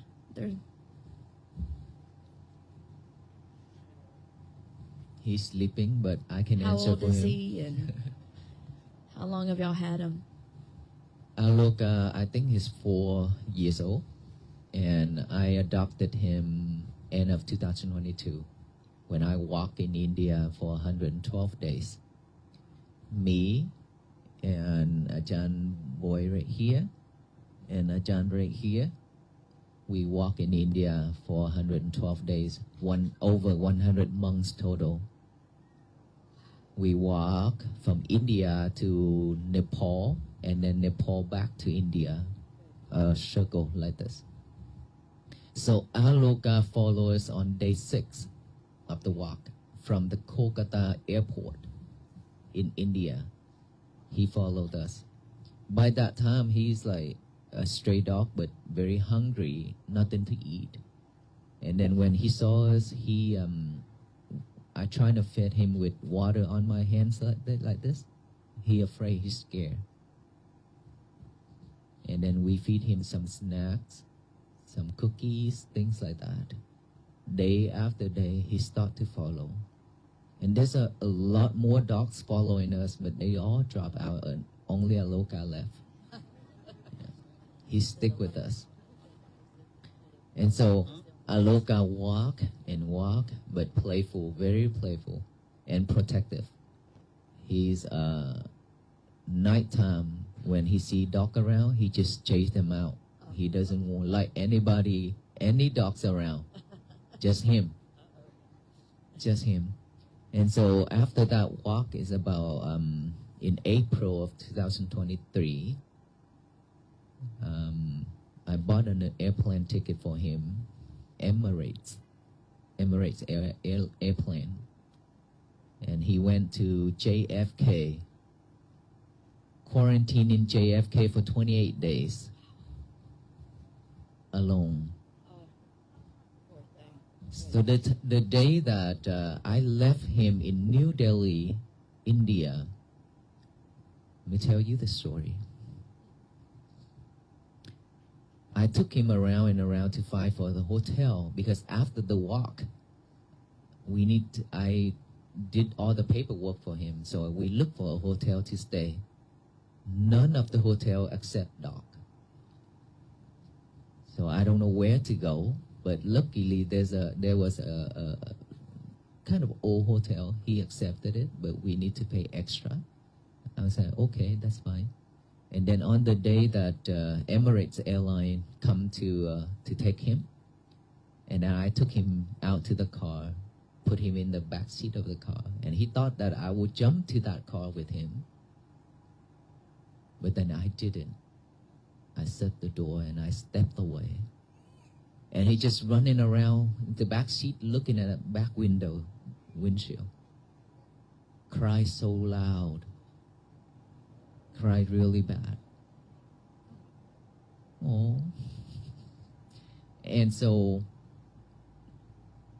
and I say, I will see you later, which is 30-something days later, 2 days of flight, and then 28 days quarantine. I book a flight ticket with my master from Fort Worth to New York, and then rent a car to go to the JFK to receive him. The staff brought him out, going through several glass windows, and opened the final doors.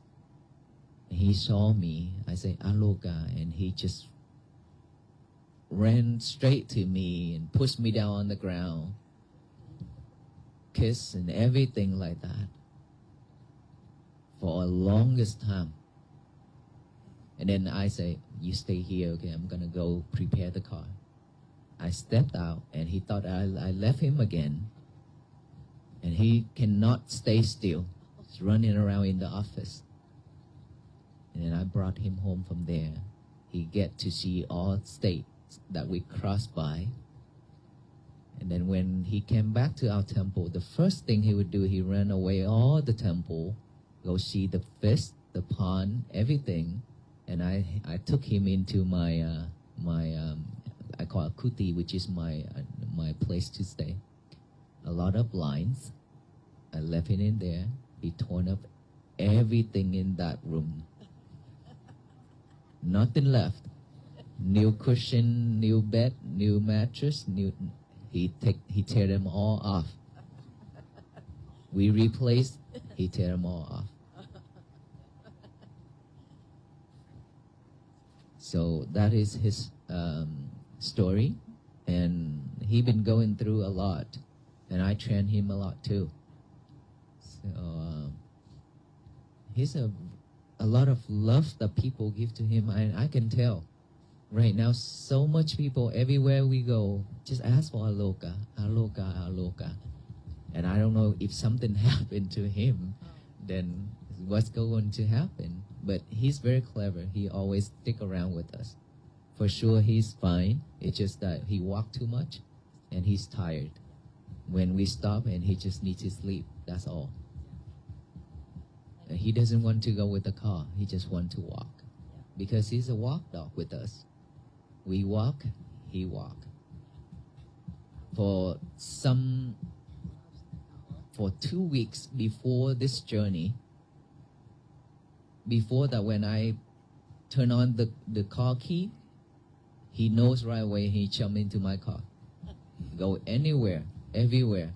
But then for 2 weeks before this journey, he would not get to the car. When I drive, he just walk or chase after. I don't know why. But that's what he did.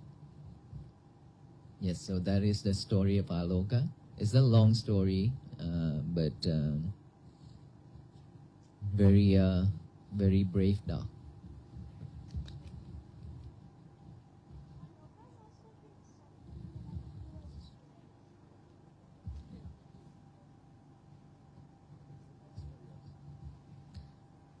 Hello.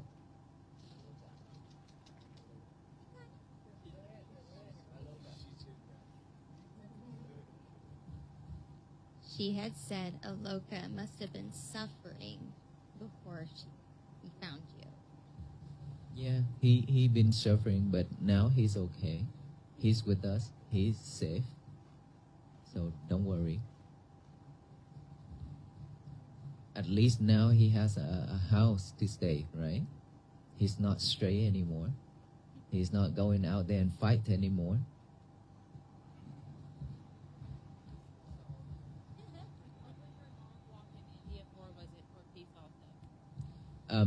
The walk in India, we walk through all the sacred places of our Buddha that he have walked to. So we walk to over 100 sites. Yeah, to find the footprint of the Buddha, and also to seek for loving kindness and compassion and peace.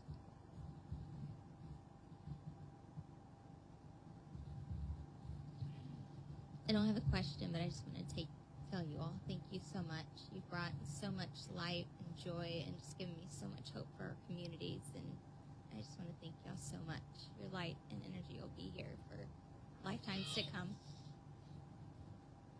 Thank you so much. It's very meaningful to all of our monks, venerable monks.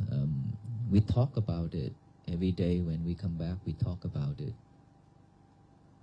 There's days that is not like the incident, then maybe we don't want to say anything. We just need to be to have our own space, and we pray and we meditate and then share that merit. But there's days that we receive a lot of love, and then we talk about it. We talk that we be able to help that person. We be able to help that person. This person is happy.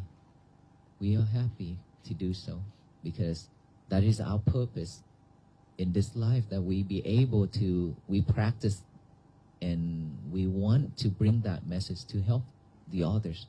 So that is purpose. And we can fulfill that purpose within this walk. So we are very happy.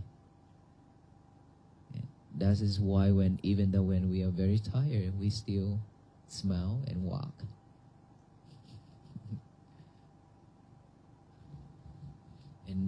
And every time, every night when we come to the stop area, and there's a lot of people welcoming us like this, that is very grateful. We are very grateful, and that helps a lot.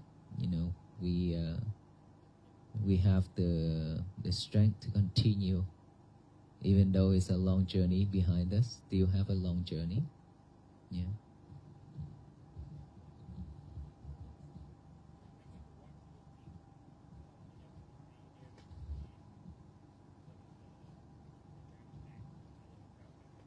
when we will walk to Washington D.C., probably we'll spend a couple of days in Washington D.C. And we have informed all the Buddhist monks and practitioners and to the people that if possible, everybody will be gathering at the Washington D.C. to welcome the team and then walk with us to the Capitol. Everybody will take a peaceful walk like that to the Capitol, and then we do meditation and things like that at the Capitol. After that, we will take maybe using those RV home to go back home.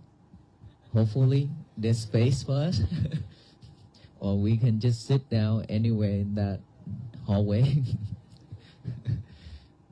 We cannot walk back home. Yeah. It's a long journey, and we have things to do for our May event, so we don't have time left to walk. So every state y'all stop at, you're going to stop at the capital? Yes, that is our goal, to stop at the capital of each state, but there might be states that we cannot stop because it's way out of the route. Thank you.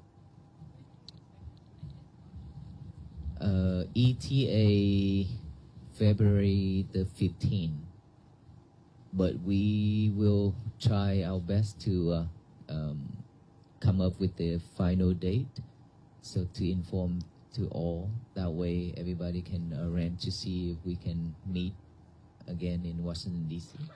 I think it would be grateful. Yeah.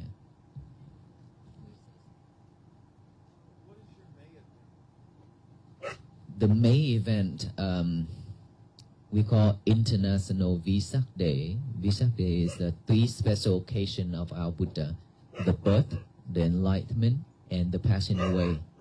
Aloka, may I? He just want to answer it.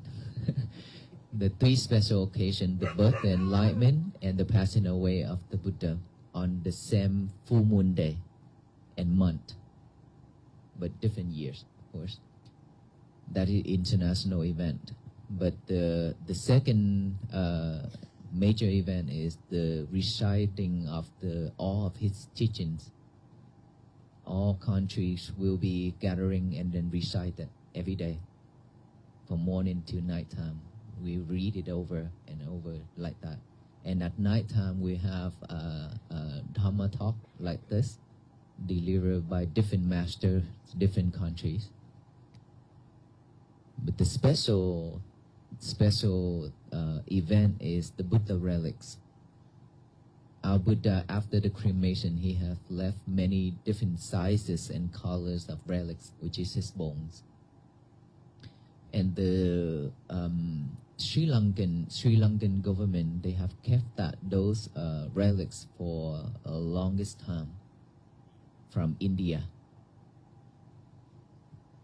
So 2 or 3 months ago, I, my teachers, and some more went to Sri Lanka to have a meeting with the president, the prime minister, and all the senior monks over there. Talk about we want to ask for that Buddha relics to bring to United States. And we got an approval from the government in Sri Lanka. So end of April, we will have to fly to Sri Lanka to have the parade to receive the Buddha relics and a branch of the Bodhi tree that they offer for our projects in Fort Worth. And then we will fly back to Fort Worth, hopefully on the 2nd of May. Then we will have a parade, all the floats and everything, different countries will be receiving the relics at the airport, DFW airport, to the temple. And we have 9 days of celebration and for people to see the Buddha relics and pay respect to the Buddha relics. This is the first time in the history of Sri Lanka that they allow 4 Buddha relics to go out of the country at the same time. The first time in the history in the United States that we received the Buddha relics. from Sri Lanka, like that. So it's very special. Not many people can see, even though they go to Sri Lanka. But now we were very lucky that they approved for us to have the Buddha relics exhibition here next year in May 2nd to May 10th. So we respectfully invite you all to join us. It's a special event. And also on the last night, May 9 at night time, is a super special event, which is lighting up 24,000 candles, offering and praying for peace. That model is completely different with what you have been seeing with 24,000 candles. That I'm still designing it. Hopefully I will have a better model. And we would love to have you all there, because that offering the lights represent for knowledge, right? And dark, like all that delusion, all that things we call delusions. We cannot see, cloudy, we cannot see. So when the light lit up, all this will be vanished, right? That is why we want to light it up, to light our mind, and to pray for peace. And hopefully that our country, our world will be at peace. How many countries have you visited among your walks?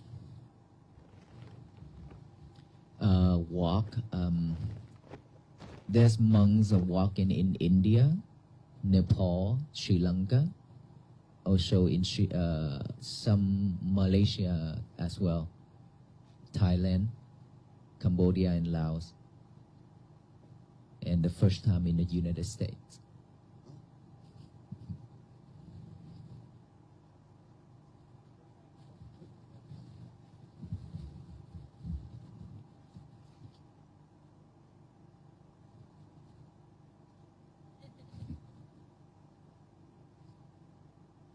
Thank you very much for your walk. Sadhu, thank you, sir. Please discuss with us the importance of stillness of mind as you walk and endure the elements, the stress on the body, and how that stillness keeps you going, please. Thank you for that question.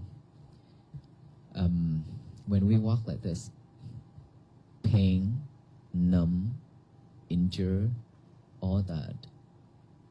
But when we are mindful on what we're doing and all that pain, when where's pain, if we're mindful with that, that won't bother us. So even though we get cuts, even though we have blister and everything, but those things, we understand that it's just impermanent. And this body, regardless, it will happen. If not this, it will be a different things. It will happen. We know that, we realize that these are impermanent. If happen, it will be cured. And so none of those can stop our journey, because we know our goal that we want to reach to all people, to bring this message.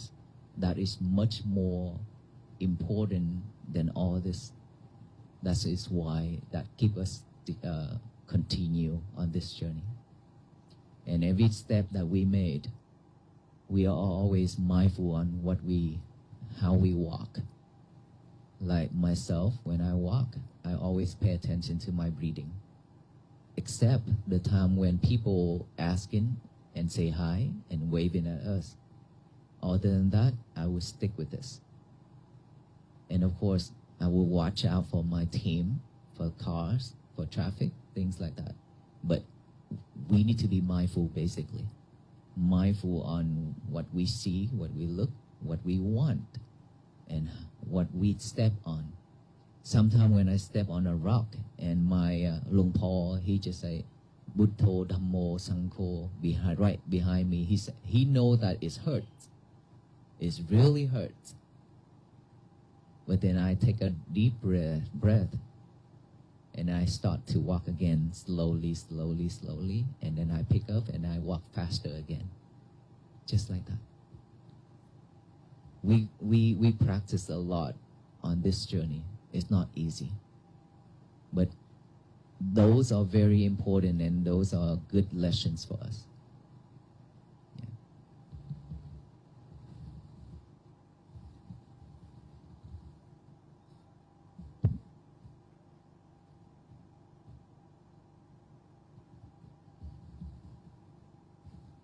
I would ask another, please. What is your practice before you leave in the morning to prepare yourself for the journey? Same thing, we will praying. We do the praying and meditation. Earlier, before the accident, we'll be able to meditate more because we will leave around 7 a.m., not 6. But now, since time changed, and we don't want to walk at nighttime after sunset, we change our plan to walk at 6. So we wake up at 4, clean up, and then have a breakfast. And chanting, meditation, and then breakfast. And then we leave at 6. And we stop around 4, 5, or even 6 p.m. But we don't want to walk after 6 anymore. It's very dangerous for all, not just us, but for the drivers as well. But I do hope that all drivers out there be mindful when they drive. Not because of us. We're mindful when we walk, but when we drive, we need to be mindful when we drive because we still have family members and everything. We don't want anything to happen to anybody, right? So when we drive, please be mindful. Don't stop for us.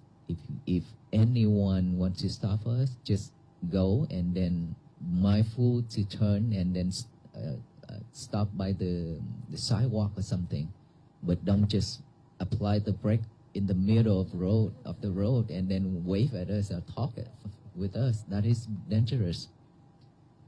And earlier today, we didn't want to walk on that highway anymore. We took a turn to go to the inside. Yeah. So I hope that this message will be spread out there for all people, that when you drive, please be mindful and don't stop. Keep going. Find a right place to turn over, and then wait for us there. Then we can talk. But don't stop in the middle of the road, please.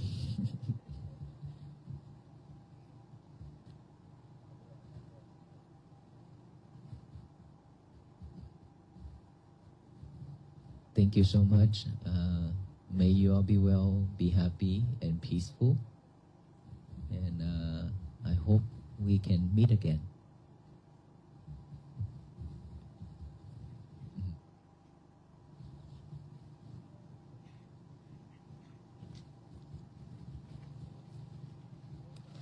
We do have a blessing string. So which one have not? Any of you that have not received, you can come and we will give you the blessing string.